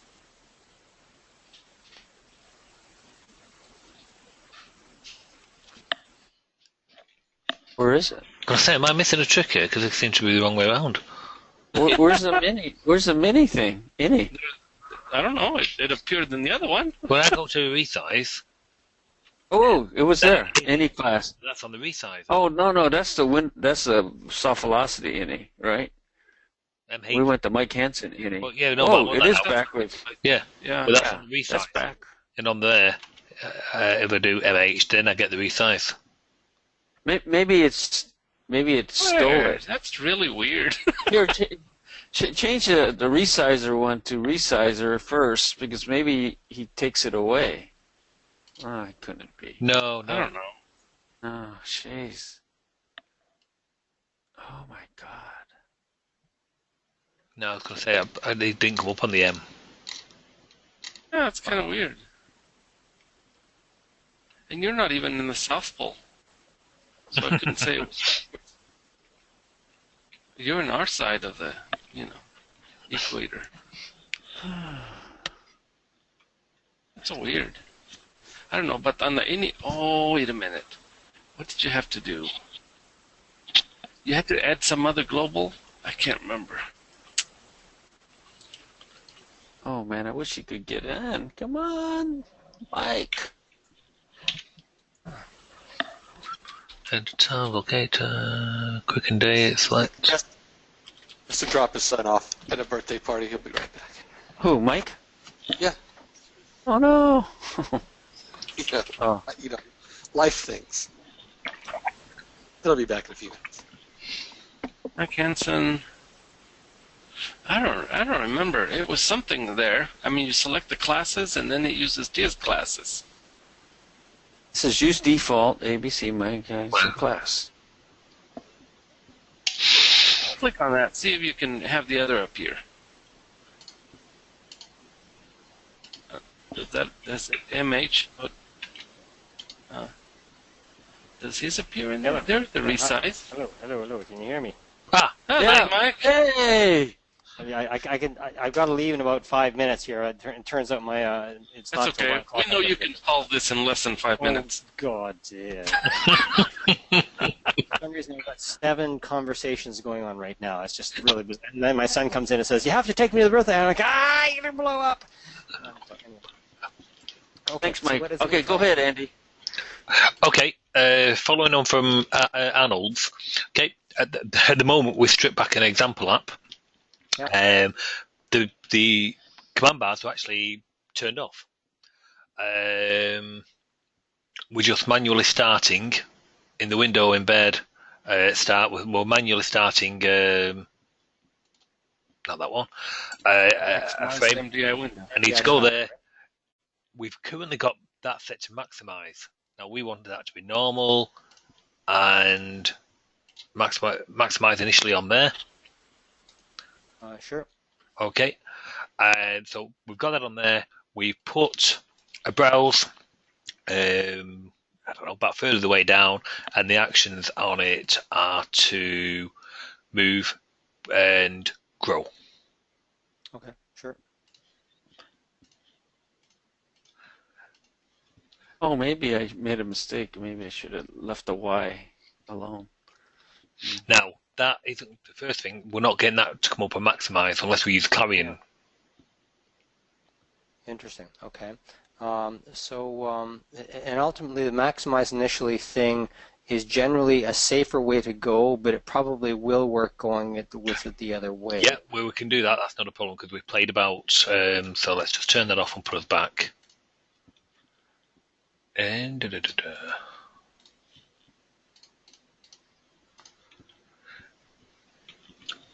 so when it first fires up, we get the desired effect, which is good. Now, what he was saying is, it's not always resizing. A second ago, we did this a few times. And you get there. Interesting. Well, okay, now that is definitely a Clarion MDI bug. Just you can tell by the way the frames are drawn in a really weird state and the buttons are in the wrong spot. Okay. So it has basically gotten the wrong size for what it thinks the window is. Because if you actually debugged what it thought the size was, you discover that it thought the size was smaller. I was going to say it's gone back to minimum. I take it. Exactly. Yeah. But just because the borders are so wonky now, I'm not sure why it's being so flaky. Doing these kinds of operations, I certainly did a bunch of work. Back when I think it was when version 9 or 9.1, just sort of sitting there and just going bang, bang, bang, bang, bang, back and forth, and generally speaking, it seemed to be fine. But it does seem to be obviously a little quirky. Well, obviously, yeah, we've got that. If I start to just quickly reinstate some, so on the app frame, Yep. I'll put the command bar back in. So disable literally it stops any generation whatsoever. Yeah. Put that back to false because, and we'll just get rid of that because there's template settings to auto start it.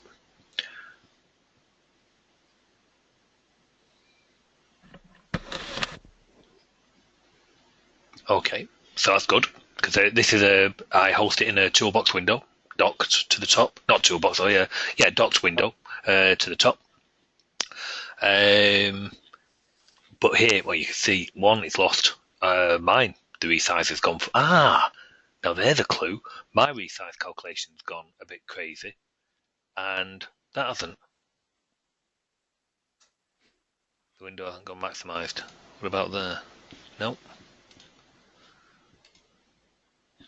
How about if we close it? No, something's going on here. Yeah, so if you call up that that one, it'll come out right. Yeah, but let's close that and start again. Fine.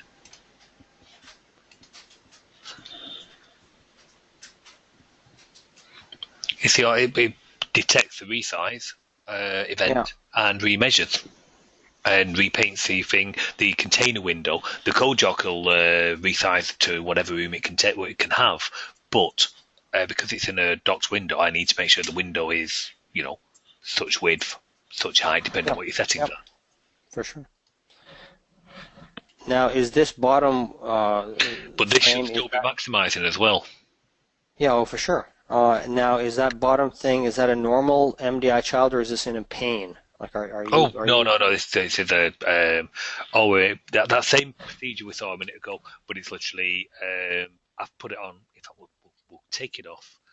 It's just on the command bar. As you can say, instead of pressing a button, you can say when you fire up, automatically go and do that. So it's just like they pressed a button. But we'll take it out of the equation as well.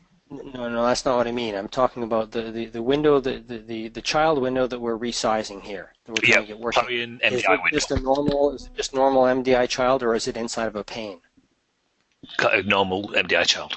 Normal MDI child. Okay. So that's the way it should be, and then that's the way it should be, and then back there, and then this sort of half height thing, and you notice the height that it's off is about the height of the command bar. It's about the same amount. It's not the biggest of. Obviously, you can't see what I'm doing here. I'm just trying it against the thing. No, it's a smidge smaller. Not by much. Don't know though. It's not exactly scientific what I'm doing, so. If the window is restored and then you open the window, you maximize it works, right? Yeah, it works when you. Yeah. Like close it there. Yeah, close it works. And restore it. Restore your mainframe. Yeah. Yeah. Either way, you can. Yeah, but close the MDI window. The bit of a telltale sign going on here though, because Mike's not getting resized, but I'm not getting resized either. It's leaving dead space. You shouldn't be seeing that blue there. You should be seeing this blue. And the thing to note here, the way super resize works, it's not looking for an actual resize event to say, I need to resize. What it does is with every single window event, with the exception of a few that are just super rapid and it just doesn't care, like things like gain focus, lose focus, where it goes, I don't care. So there's a subset of commands of events that it just ignores. But every single other window event, except for that subset that it knows are essentially noise events, it's constantly saying, is the window bigger? Is it smaller? Has it changed from what it was? And if it has changed, I am going to resize. Right. And it just says, what is the current size? So if it's coming back and it's getting the size in a strange state where it isn't really the correct size, then it's going to, it's just going to wing it and say, hey, that's what I think it is. Yeah. So, but it has no control over the actual size of the window. It just leaves that completely up to Clarion to redraw that. So the fact that the frame and everything are coming out in a strange state here is really odd. Because the only thing my resize stuff does is it touches the controls that are inside the window. It never worries about the frame at all. other than, of course, things like, when it first opens up to say how big do you want to be to begin with, but then after that it just responds to whatever machinations are that the user is doing with the frame. To the left. Now, at that point, you're too short, so which is why it's not going high enough there. But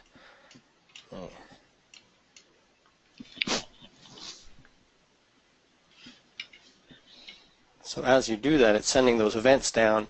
But internally in Clarion, it's automatically changing the size of the child and everything and making that work. So I'm trying to think what the solution is here, because ultimately I think this is a sizing bug, a window sizing bug in Clarion, but they're going to come back and say, yeah, but what are you guys doing that's breaking our stuff? Yeah.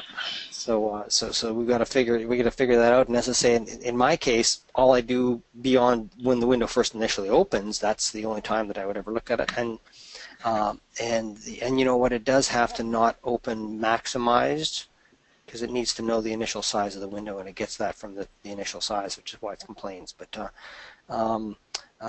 that's a separate issue. As I say, other than when the window first opens up, and I might change the size of it, other than that, I never affect the size of the window. It's always just how big is it? Oh, it's changed? Oh, okay, well, I'll move around the controls inside based upon that. So I'm trying to think what I could be doing that would affect what's happening when all of my stuff really happens after the fact, after that window's already changed size. Yeah, the thing I'm doing there is calculating this on the event sized.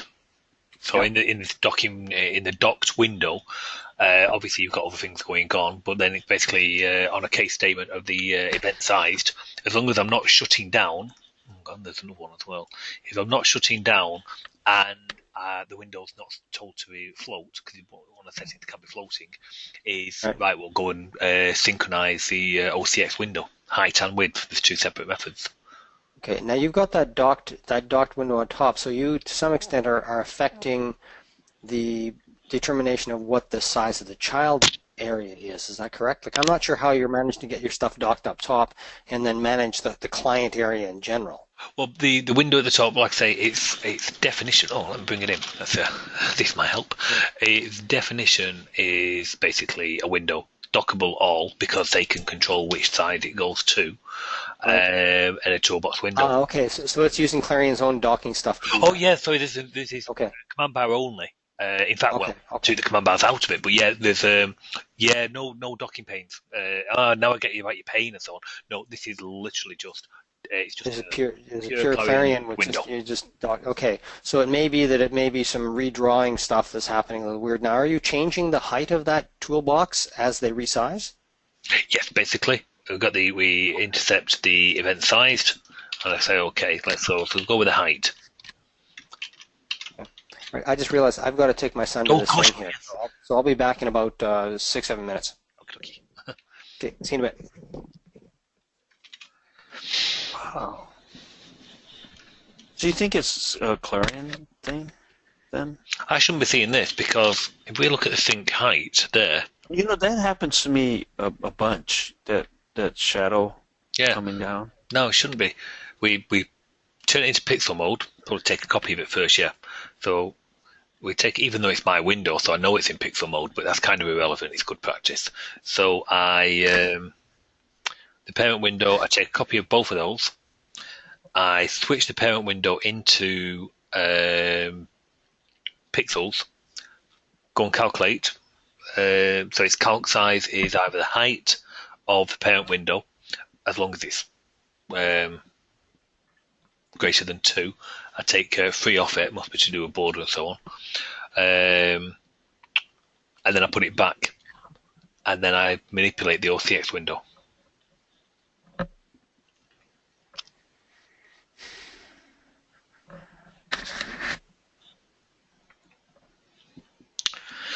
I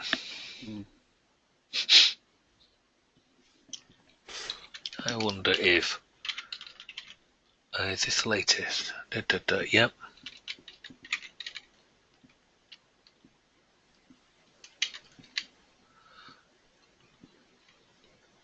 Yep, there. Let's save that. You couldn't leave that saved, but just for demo purposes here, I just store them in DLUs rather than pixel.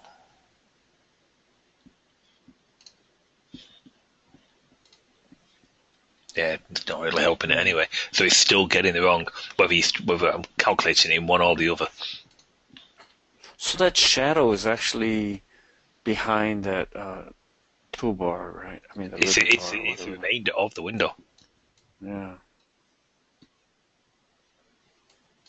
Just getting the wrong size.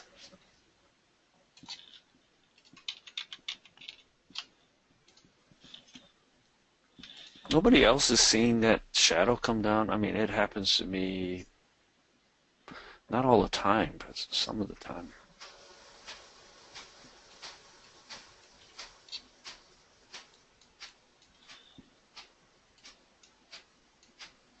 Yeah, there. Wow. Just by doing that?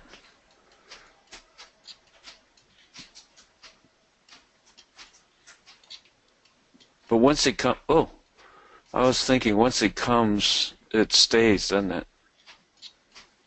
I wouldn't necessarily say it. Guarantee on that.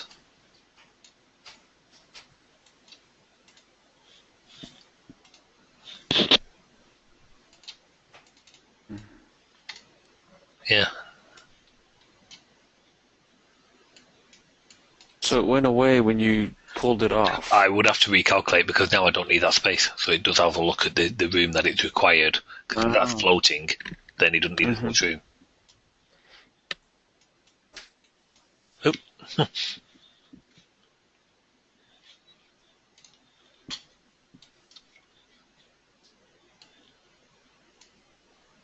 So Mike should resize there as well. But that's a docking pane, right? No, that's the old command bar. No, that's the command bar. Oh, Jesus. All I'm doing is just changing the way. But it does maximize okay, right? It's just with restoring that. Interesting. Problem. Watch this though. Okay, now Mike's isn't right there. It's off. Now if I pull that, the minute I pull that, Mike's is repainted correctly. Oh.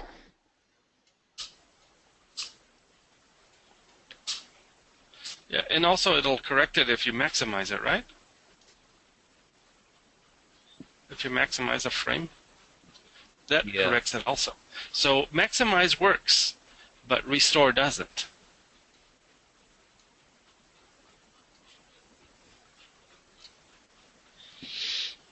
There's definitely another event going on there. Watch it there. I haven't docked it yet. I'm still about to dock it. Wow. It's on the hover, it knows. So basically, when I'm getting close to it there, I'm going to resize my window. But still, the bottom of it isn't quite well either, is it? It's gone.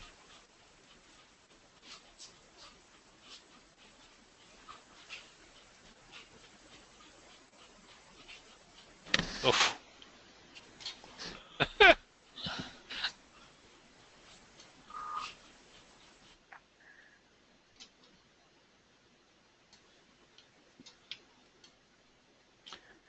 Yep, definitely some things. I wish it was a syntax problem. I'm sure it would be easier. No, not enough. Mike's got my tool set, so I'm gonna have to start calling it here in a minute. But I'm happy I can put this on quickly zip it up and send it to you guys. We'll wait for Mike to get back and say what the current findings, especially if he's rushing back. Yeah, it would be a bummer. He rushes back and everybody's gone. Yeah, not exactly fair. Does anybody else have any ideas besides Roberto?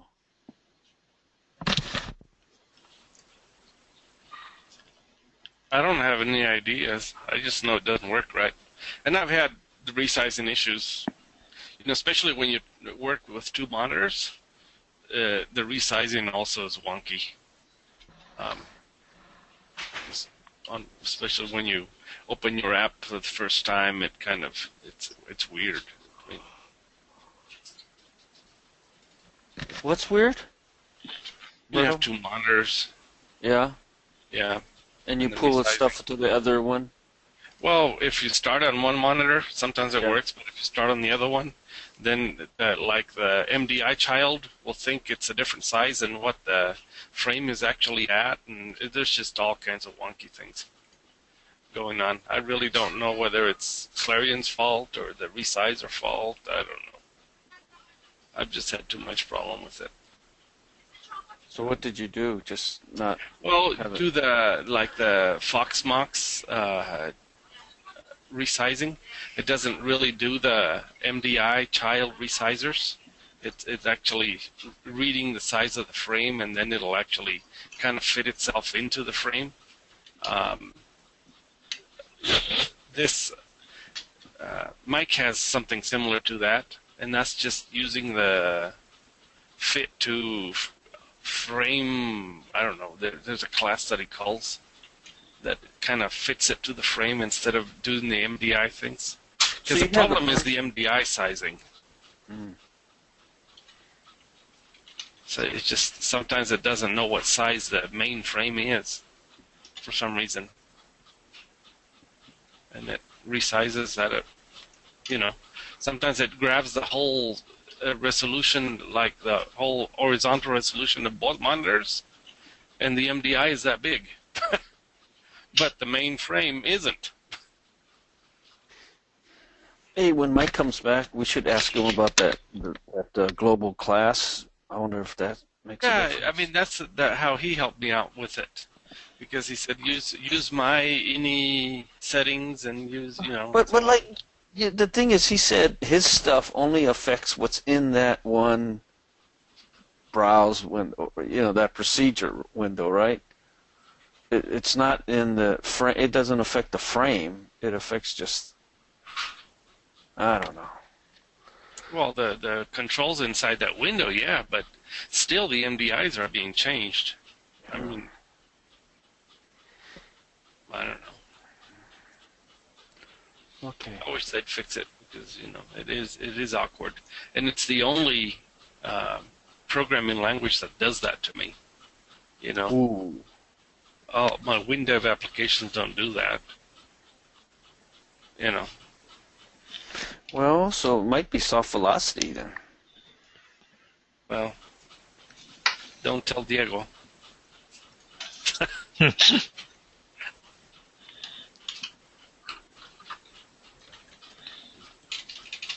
Hmm.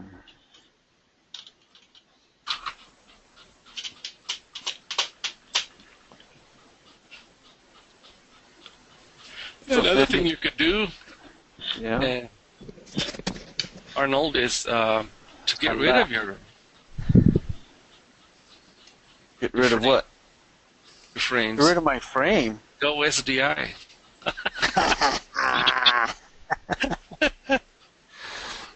As if it was a simple process, right? The gauntlet has been thrown down. Oh. Mike, you're back. Now I'm back. Mike, noticed an interesting, Yeah. funny, if you will. Okay, so I'm still wondering on this area, and of course we're seeing this now. I can pick this up and move it, and again it's just command bar, and it's floating. I've repainted my window accordingly because I measure, right, I need so much height for that, so much height for that, and so much height for this. Oh, well, so it's not just those two. So, okay, that's just off at the moment, and we can't see the title. I've got the mouse down, and I'll tell you when I'm letting the mouse up, but I'm going to move this back to where it would, the Clarion, where that would be docked back in it and the size recalculated. Okay? Yep. So I'm going up. You still see the cursor, and there's the window correctly resized. And He then, hasn't let go yet. and now I let go. Interesting. Okay, so it definitely is an issue with the frame the of that timing child of it. being. Yeah, well, yeah, exactly. The frame of the child is not being resized, and I'm wondering whether it's I'm not sure, because you get the window resize event for the frame, and at that point you are saying, okay, based upon the way my buttons are going to wrap, I'm going to need more or less height on my docked toolbar. Is that right? Yeah, basically. Well, on this, I'm just going to have a I'm trying to see where the sync height was kicking in the class. So Yeah. this is Kojak, and it's still Kojak and Kojak and Kojak and Kojak, and I've got to there now. Now that at the moment, I wouldn't have instructed Clarion to do anything there because I've still got the mouse down, as you can see from the cursor. And apart from anything, I might not actually move it. I might leave it there. Right. And I think it's doing that because it's going, oh, your thing is overriding part of the child that I now know needs to be redrawn. Yes. And when it goes to redraw that, it ends up redrawing the whole window properly. Yeah, agreed. So now, here's my question to you, Andy. In your resizing of because I think my gut feeling is it has to do with the fact that you are changing the size of the of your docked thing. Docked window, which technically command bar, your docked window. Yeah, now, the tell dock me window something. affects the client area of the app frame. Exactly. Now tell me something. Do you change the height of your docked window when you get the resize event on processing of that particular event, or do you kind of post through another event to say, I have to do this resizing thing later? Okay, I change the height if I detect a size change. So I keep, of the app frame, I keep the width and height. So if I detect that Sure. changed. But what I'm wondering is because Oh, go on. here's my concern, Andy. My concern is if Clarion has just gotten a frame resized event, so it's now saying to all the children, hey, everybody's resizing, and then in the middle of it trying to redraw all of its children because it's got this resized event, you then say, hold on, I'm going to change the size of the one of the docked toolboxes, which is now going to further impact the child size in the middle of a resize of event. I think that may be where the time is coming in because we might end up getting, who knows, even nested resize events. But and what I'm wondering is, if a lot of times when these kind of things happen, what I end up doing is deferring it, saying, okay, fine, we'll finish this resize operation, and then we'll post some kind of a user event back to say, I now have to do this other operation once the main resize of, once the resize I told was happening is done, then I can come back and say, now, by the way, I need to resize the child thing again, which would cause, of course, another resize to happen. But Well, I'm just, init type F is frame. Okay, so if you go and change the icons, so straight from the top, I've got a method called sync height, OCX height. We're not calling that, so we're not changing any size, so that's good. okay, all right. Set bar property, again, because you could be going off physically doing other properties of it, hiding buttons, changing width, so on and so forth. That would have to be called. I don't think we're doing that. Now, what does init height F mean? What is that? Frame, that you are the template, the class Does is that on the mean frame. when it's first opened, or is this during any resize? No, it just means that I am on the frame. This class is on the frame. Okay, got it. Okay. So set bar visible, of course there. And then what is this one here? What is this one here?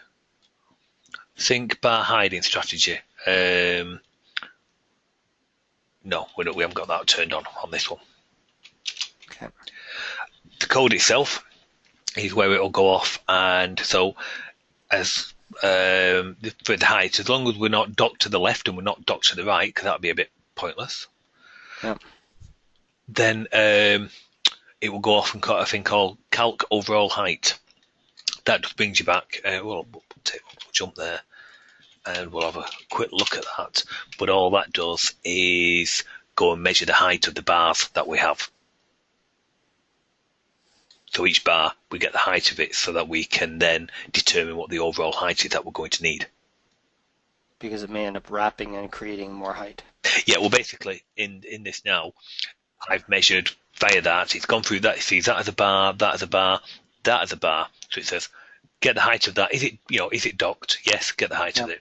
Is that docked? Yes, get the height of it. Is that docked? No, don't bother. So that's the type of thing. So it should go through tab visible, blah, blah, blah, usual stuff. But it could theoretically be changing. And again, it comes down to the sort of the order in which these things are being processed. Because you do this in the case of a sized event. So you're so if you're in it, not this. Oh yeah, sorry, in the sized event. Yes, yep. yeah. So you're doing this in the case of a sized event, and if you are then changing the size of the docked pane within a sized event, then you are ultimately having an impact on the size of the MDI child.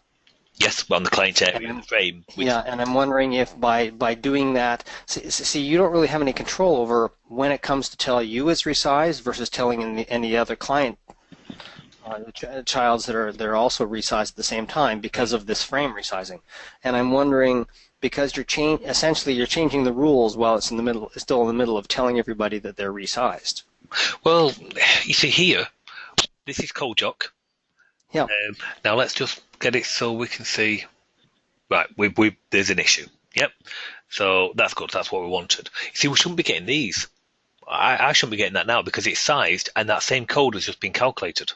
Yes, but what I'm saying is I believe that because you're changing the size on the fly when it's in the middle of doing its own resize event, that you're essentially confusing Clarion's handler, which is trying to tell all of his children to be resizing. But that there hasn't done it, because if we jump back to our previous one, sync, first thing it does is say, does it need to do something? Is the calculate size different from what it was before? Understood. But what I'm curious about is sort of the state of these things, because the whole issue of when it's in the middle of doing a resize operation, it's a fairly modal kind of thing, and it's also a fairly delicate process that I've discovered as we're seeing here. And I'm really concerned about the fact that you are changing the height of that thing, which is impacting the height of the client area, while it's still in the process of trying to tell all the clients to resize to what it originally thought was the area. Now the area has changed, and hold on, Jesus, how many times does it have to go back and tell?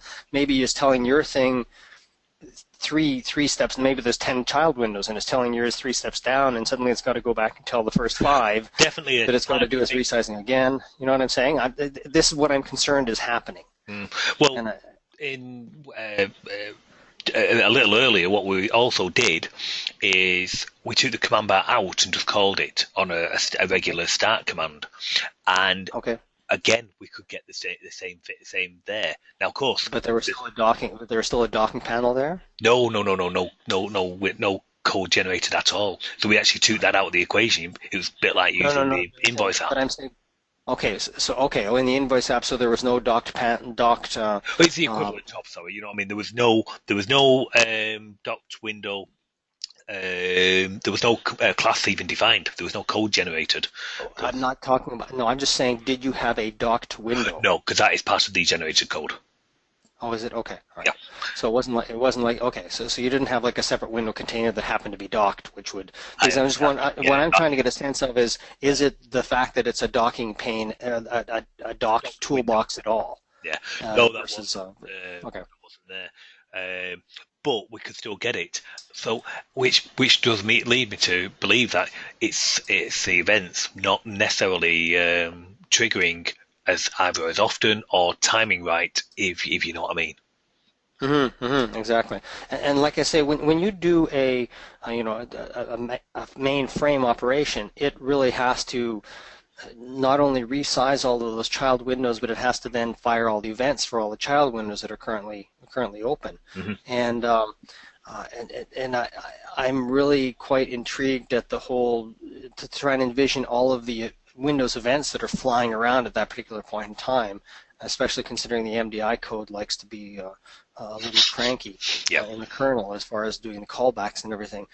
Ultimately, my feeling is that it's just we've somehow managed to poke the dragon enough that it's that what normally works pretty well is suddenly not working well in this case. But I'm just trying to figure out, well, what can we do to make that more. Ultimately, I mean, we could have a word with Bob, but ultimately it's going to be down to us to do a workaround rather than. Probably, yes, exactly. Which is why I was trying to dig into the concept of were you changing the ball game in the middle of the play? Changing the rules. It's like, okay, everybody's running around the bases, and we're moving the bases, and what's going to happen? Where's everybody going? Well, yeah, no. With the more what's added, then you probably are going to magnify it. Which is what we're seeing. So yeah. So the interesting thing for me anyway is when I pull that there. Yes, only then will I go and recalculate and so on. And again, now I know that's happened, and that will go and recalculate. But there's an issue there. We shouldn't be getting that. We come to, and we haven't let go. So no event has been passed to Clarion yet. And like you say, it's realised, and all of a sudden it's like it's and I've still got my finger on the mouse, and well, it's not just repaint. It's like it's repainted. Yeah, because it's like it is repaint kind of behind. because you were but and I guess maybe it has to repaint the whole caption to get it to look right. It can't just repaint a chunk of the caption, possibly. I don't know. Well, it's actually resized the window though. That's true as well, isn't it? Yeah, I pull that off, and okay, so we've got that, and I'm going back over, and it's almost as though it's the resize is one behind, if you will. Yeah, it's like it just sort of caught up with itself and says, "Oh, wait a second, this stupid window's in the wrong place. Let's move it to where it's supposed to be." See, and there's another thing there. Okay, so we've got that.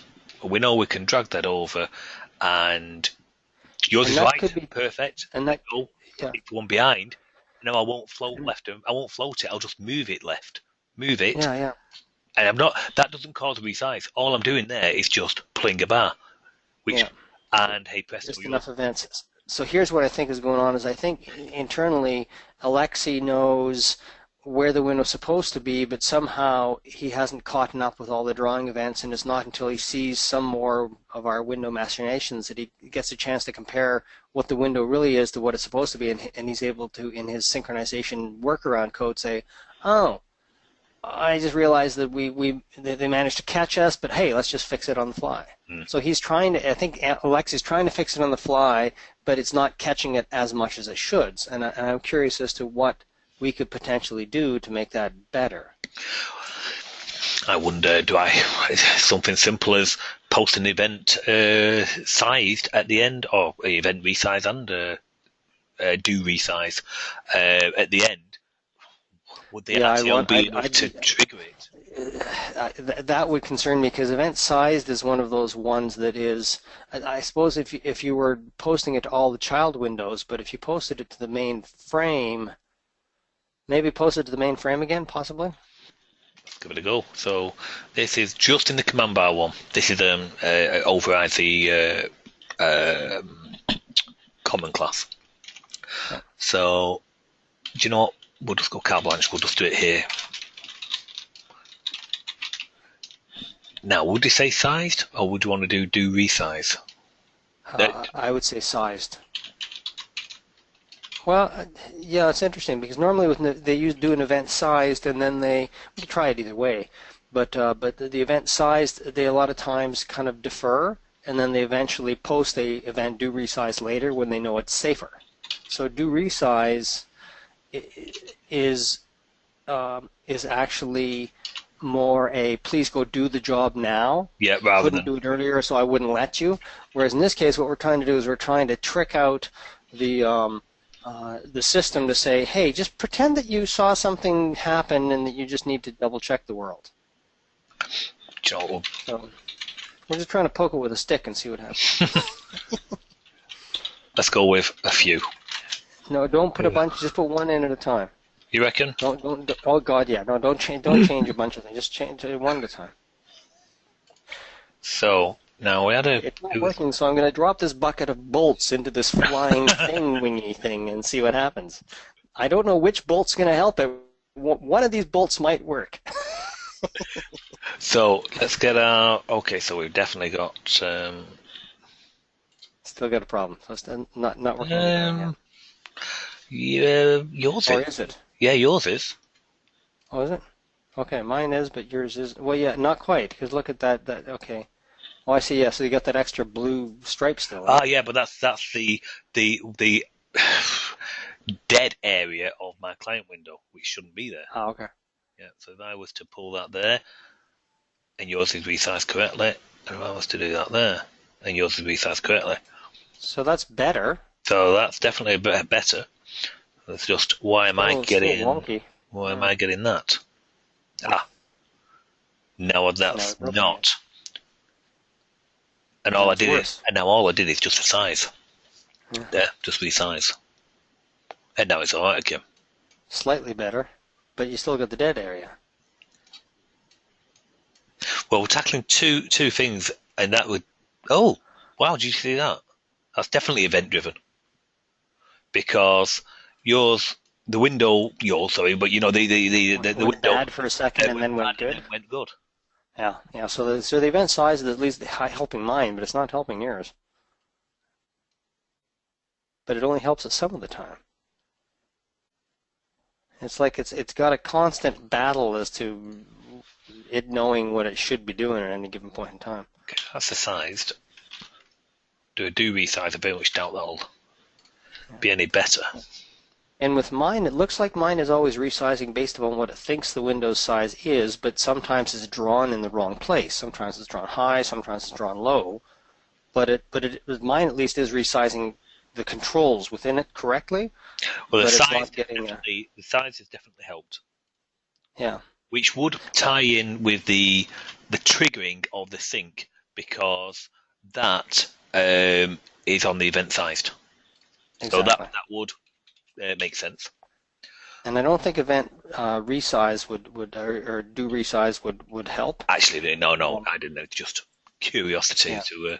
Yeah, well, exactly. Yeah, just because, as I say, event do resize is kind of like, now please go ahead and do that extra, or do the job that we were told earlier that we're going to need to do, but now we know it's safe to do it. So it's I don't think it would help. But at least we discovered that the event sized event does, at the very least, trigger enough activity that Clarion sometimes catches up with itself and does redraw some of the more things better than it did before. Yeah. But it's not foolproof by any means. So let's just check that. Window height 0 is window height 0. Yes, we want to do that. Technically, I should do it only if I'm detecting a size change, but I'm just going to post it anyway, because we know before I didn't do a size change, which didn't paint yours. By at least doing that, it would help. So I think that would be a good thing to have. I'll put it in the common as well. So just switch back. Now, my personal belief is that this is going to act differently on every version of Clarion. Do you know, because this blue area, that used to be a common fault. I've got to be going back to when the command bars was first written, which was probably C6 and C7 was around that time. Yep. When I was doing this, and it's never been as bad as this.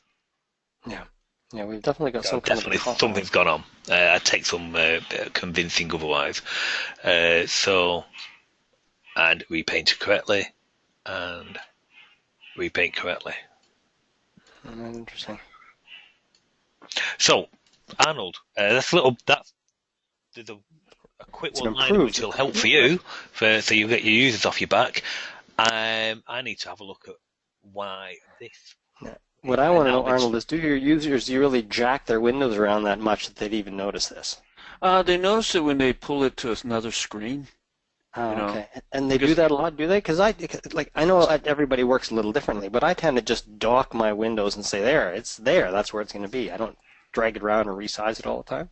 Well, you got to remember it's TS Plus, right? So it's not like running on their machine. I suppose that's true, and of course TS Plus is going to make it even worse because of the whole timing issue of trying to capture all those Windows events and transfer them over to the other machine. So it's going to make it work even more differently than this does. So that's not right. Then if I pull that, I think it'll work. I mean, you and I saw it on my computer, so. Oh, sure. No, I'm just saying TS Plus might make it worse. Because I've seen stuff like this work worse under remote desktop. I've seen it work better on a remote desktop. It's maybe the slow motion actually helps. I don't know. It may. Yeah, like I say, all I know is that timing is a very large factor here. And I find as much as possible, if we can serialize these things so that they tend to happen sort of one at a time, in general, it makes it better. but we have no control over Clarion coming through and telling all the children, hey, your client area size has changed. Oh, that was right. Pending tasks. Event common.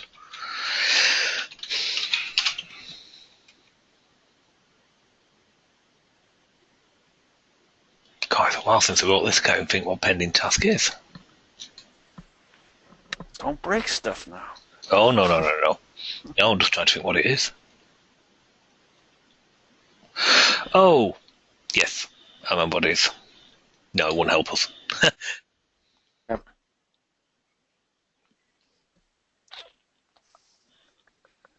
Yeah. I mean, the clue in there. I thought there was process. I thought it was pending events. Oh, there is add pending event. Process pending events, yeah.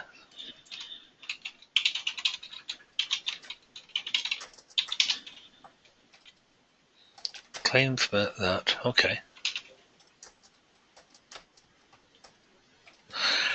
Okay.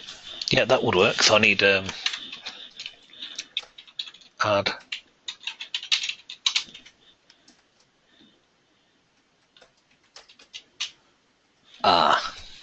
No, it wants to be. No, it wouldn't, because it needs to be on a different thread. So I don't want to break stuff at the moment just for that. Okay, well, Arnold, that are you on? What version of the templates are you on?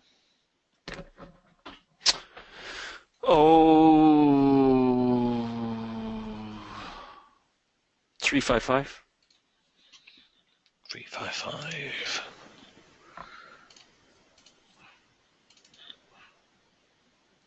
356. Okay, the 357 one will come out, and the difference in they were. And I'm on 17.3. It won't make much difference. 356 had just to do with the help, which we covered a few weeks ago, so forget that. Okay. Right. Well, that version will definitely help. Let me take a quick look at if we can also get this shadow gone at the same time, because it's I take it it's C10 you're on. Mm-hmm.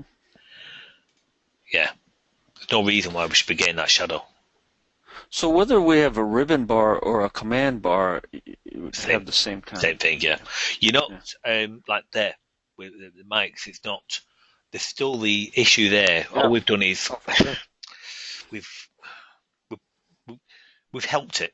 We've masked it a little, but it's it's perfect there, don't you? So it bounced and corrected itself. So it's definitely a timing and an event, and more so in this newer version. I'm not quite on the latest. I think I'm on, what am I on? 12.211.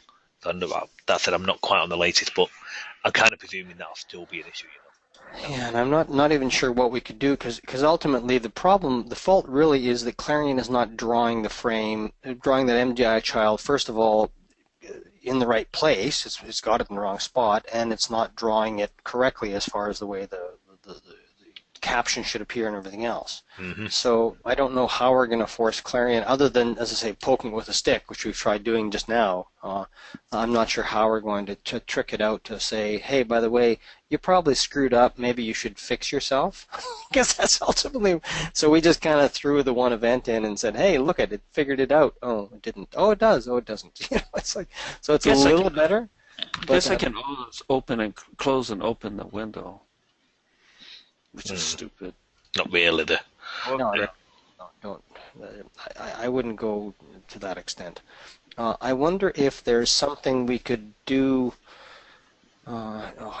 It just comes down to trying to trick out Clarion, and we could get Z involved in the conversation, I suppose, and say, listen, we're seeing this kind of stuff, and we've been down this rabbit hole before, where Alexi says, well, yeah, I know, but I put as much workaround code as I think I should put in, and blah, blah, blah, and we'll really solve the problem with the eventual workaround where we dock the children, where the children are no longer, I can't remember exactly what they're doing, but they're changing the whole way the substructure of the window management system works, so that this MDI thing is not even an issue, because all children are drawn in the same thread. Even though they're running separate threads, they're planning on changing it so that all controls are on the one single thread, so MDI doesn't happen anymore. I don't know whether they're still planning on doing that, but there was a lot of big talk about that a couple years back. Maybe they gave up. I don't know. I haven't heard them mention it for a long time. So Okay. I don't know. You know, It's frustrating though. the thing is, it's definitely timing driven. Okay, if I put this back in, and you'll see, this will be worse. Not from the MDR child window point of view, from this shadow point of view. So there, I've got it, and I shouldn't have it, and we know doing that sorts it. Okay, so it's there, and so on. So that got me thinking. It's not seeing the size requirement change. So you see here, window list is on the right, so it all fits on one row. Now it's wrapped around, so I need more space. So that would have triggered, definitely. Yeah. So now I'm keeping the shadow copy of the bad term. I'm keeping a copy of the previous height. I'll take that check out, which means it's going to go and paint it all the time. I'm trying to be a bit efficient there, really. It's going to go and paint it all the time. If I take that out, it does. So, but you see flicker. So it's terrible. Yeah. I hate the thing, but it is doing what it should do. Oh my Curious. days. Wow. It's actually doing it very well now. Well, no, although that was a little weird there. Yeah, me too. That's a little weird there too. Oh, well, it's even affecting your stuff, Mike. Oh no, Mike, we've got the post in there. So Mike, this will definitely help, but you wouldn't want that. But we've still got a let's say a helping hand, not a fix. That extra event is definitely going to help. Yeah. So yeah, that's why it's not being repainted. But at what point, if I've detected the change, I resize accordingly and I take a copy. That should be more than sufficient. Unless the size, my feeling is probably that the size is, you're being told about the size before it has had a chance to do whatever drawing it's doing, so it ends up getting the message about the size too early, and then it doesn't get that message later when it really needs to do what it's doing. Yep, agreed. Again, I think it's a timing issue where you can't really predict the order of all of these various different window messages because they're all in different threads. Who the heck knows? Like it might be sending all these resized messages out to all the children at the exact same time, and saying, okay, I'll just fling them all up, post them all to the Windows messaging queue, and just let it happen however it happens. That's why it's not consistent, like you said. Yeah. Yeah. Anytime you have MDI, you can't, where each child is basically independent of the other, you cannot predict who's going to get what when first, so you just have to kind of be exceedingly careful that you don't step on anybody's feet. And this whole resizing thing. This is why I stopped doing anything on the event resized, or the event sized, or even the event do resize. Because I came to the conclusion that it just was not safe. I was not always getting the information I needed to do the resize at the right time, so I finally just said, screw it. When I see the window is a different size, I know that the resize is done. I can now safely go in and do my resizing. So I just stopped looking at the event entirely, and every single event, except for a few noise events where I just ignore it, I just said, has the size changed? Has the size changed? Because if it has, now I know it's probably safe. Well, so this is a change I made a long time back. And I could emulate that in fact, you just give me the idea there. We'll chuck in just to prove the theory. Very crude this. So instead of looking for event sized. Width.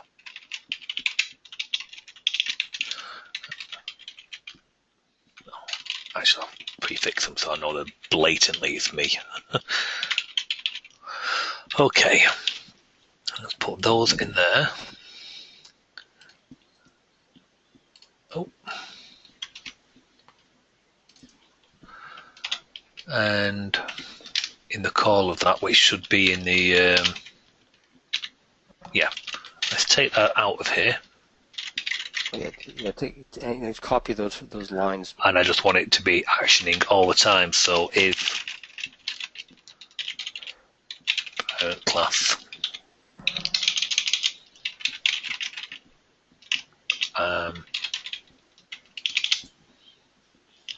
that's just this window, isn't it? Yeah. You just use 0 if you want to. Yeah, force of habit.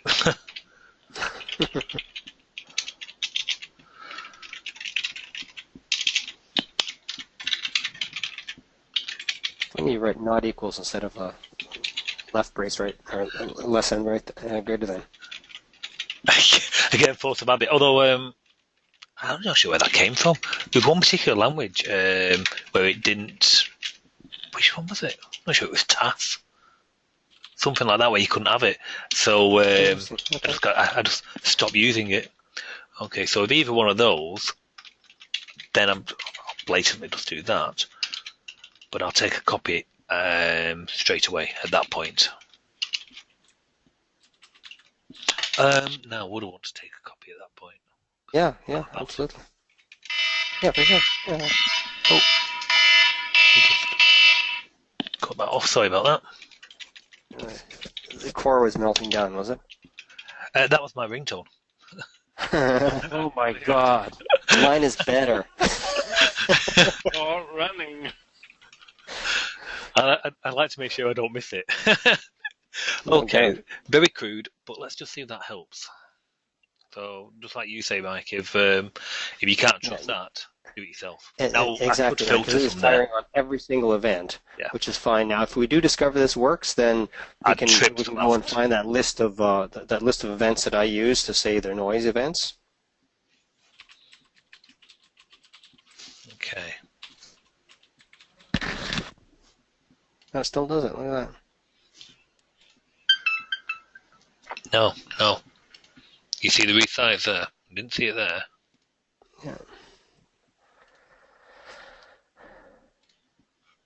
And my window is Clarion is still drawing that window of mine inconsistently. So I don't know whether it's making yours work any better, but mine is still exhibiting the same behavior.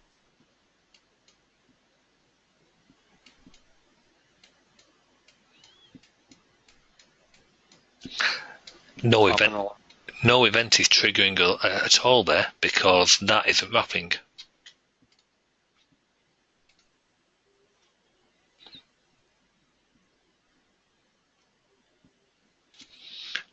No, just so that didn't help. Okay. I think it's along the right lines, but I want to do it after it's been manipulated.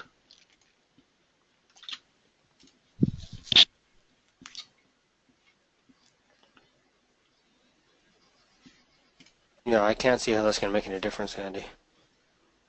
Because you're not using those variables anywhere else, so there's no opportunity that it would even care. No.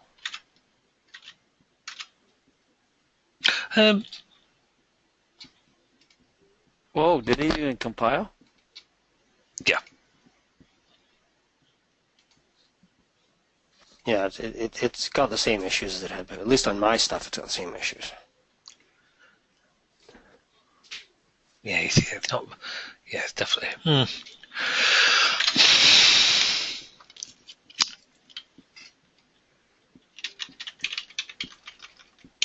Yeah. That is on the. Yeah, that's the end because then I've got my clone. Yeah. Well, at least you don't have that useless blue bar. Hey, is that You gotta line look right at now? it from the right side. Is that line? Oh, I see. Okay. Yeah, there's a small benefit.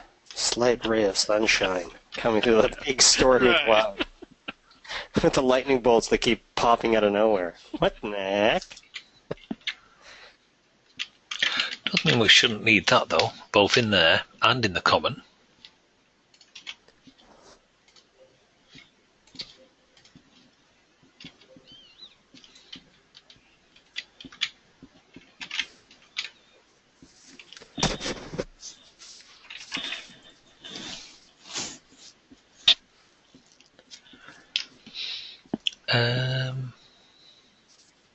Send that to. It's not.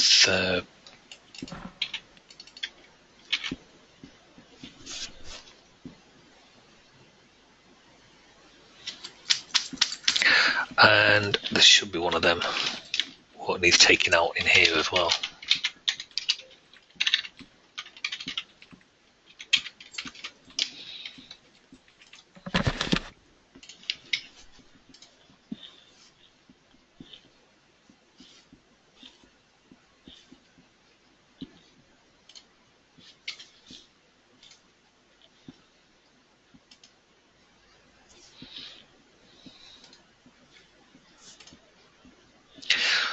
Is it always on that side? No.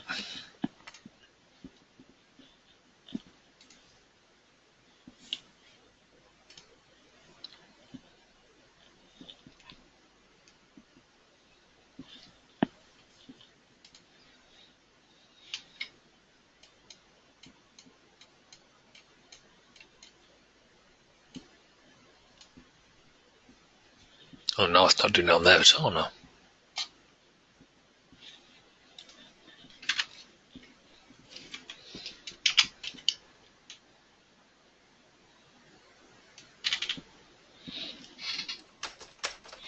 Oh crikey, what's this? I forgot about this code. You know, this feels like a reality show to me. This is really cool.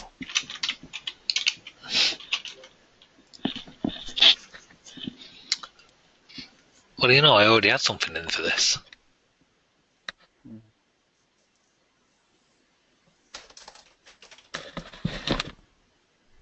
No, that's just, nope, ignore that. That's just nothing.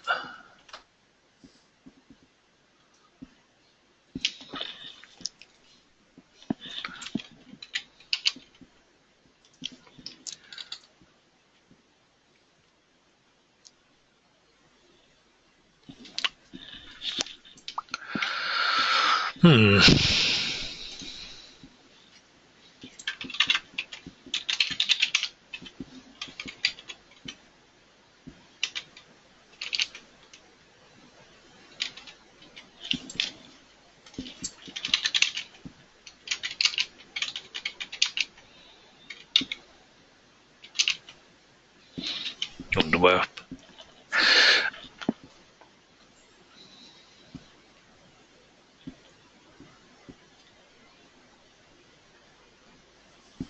Probably could just use this if it'll post those events in. You could add something in. Okay, just for on the yeah, that's close all the pop-ups because you've just done that. And if you're on the mainframe, that wants to be parent thread actually. Main thread, that's old code.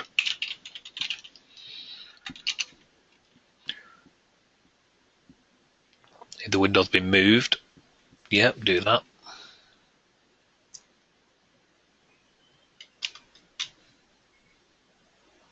Event moved. Yeah, you don't care if the window's moved, do you? No, but this is a take window event. Remember, this is a common class for all the products. Oh no, this is just in the command bar. Yeah, close pop-ups.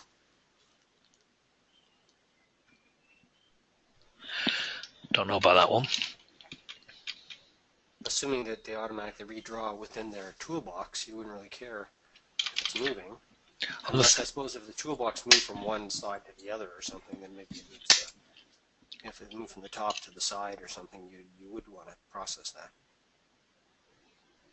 But you would also get a resized event at the same time, so that should handle it for you. Agreed.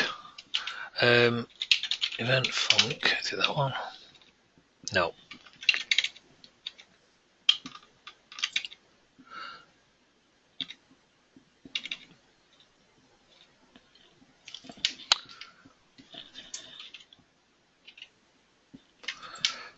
Right.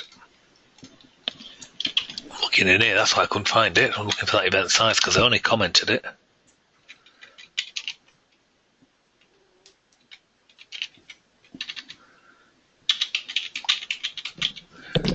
That'll cover. We're still storing the last one, so that's okay. And to help yours, let's put that over. Not help yours, but you know what I mean by the. Sounds like, poke it with a stick. Yeah, exactly. Let's say to help SV. Yes. To poke the sleeping beast. Say, wake up! You're falling off the ledge. Oh.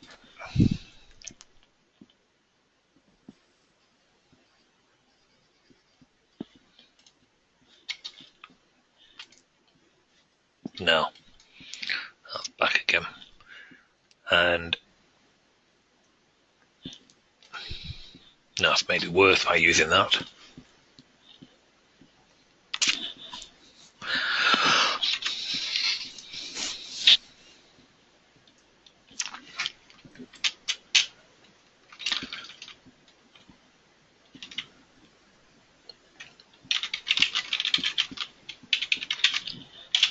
I need my own event, but I'll just pinch that one for now. And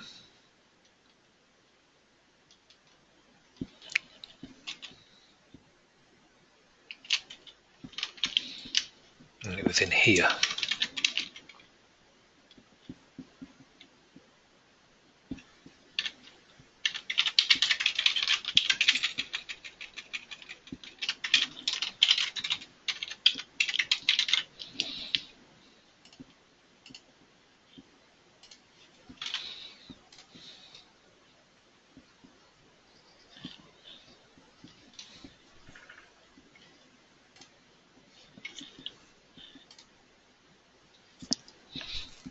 No, so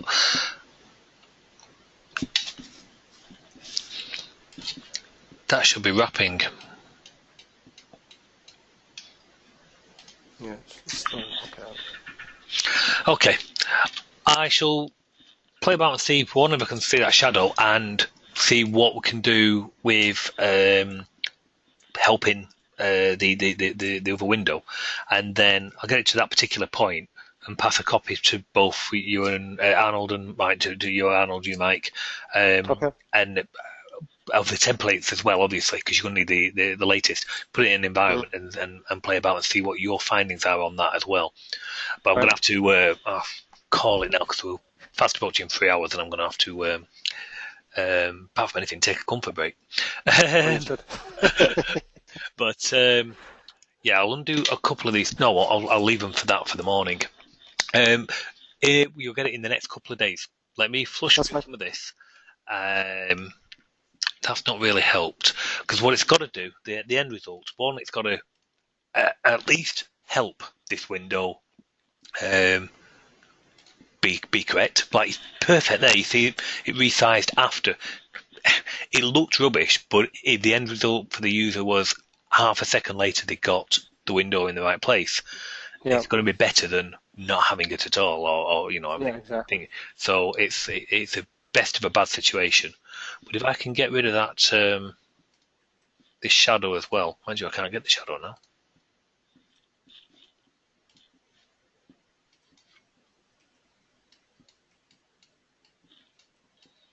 I think you only got the shadow when you pulled it.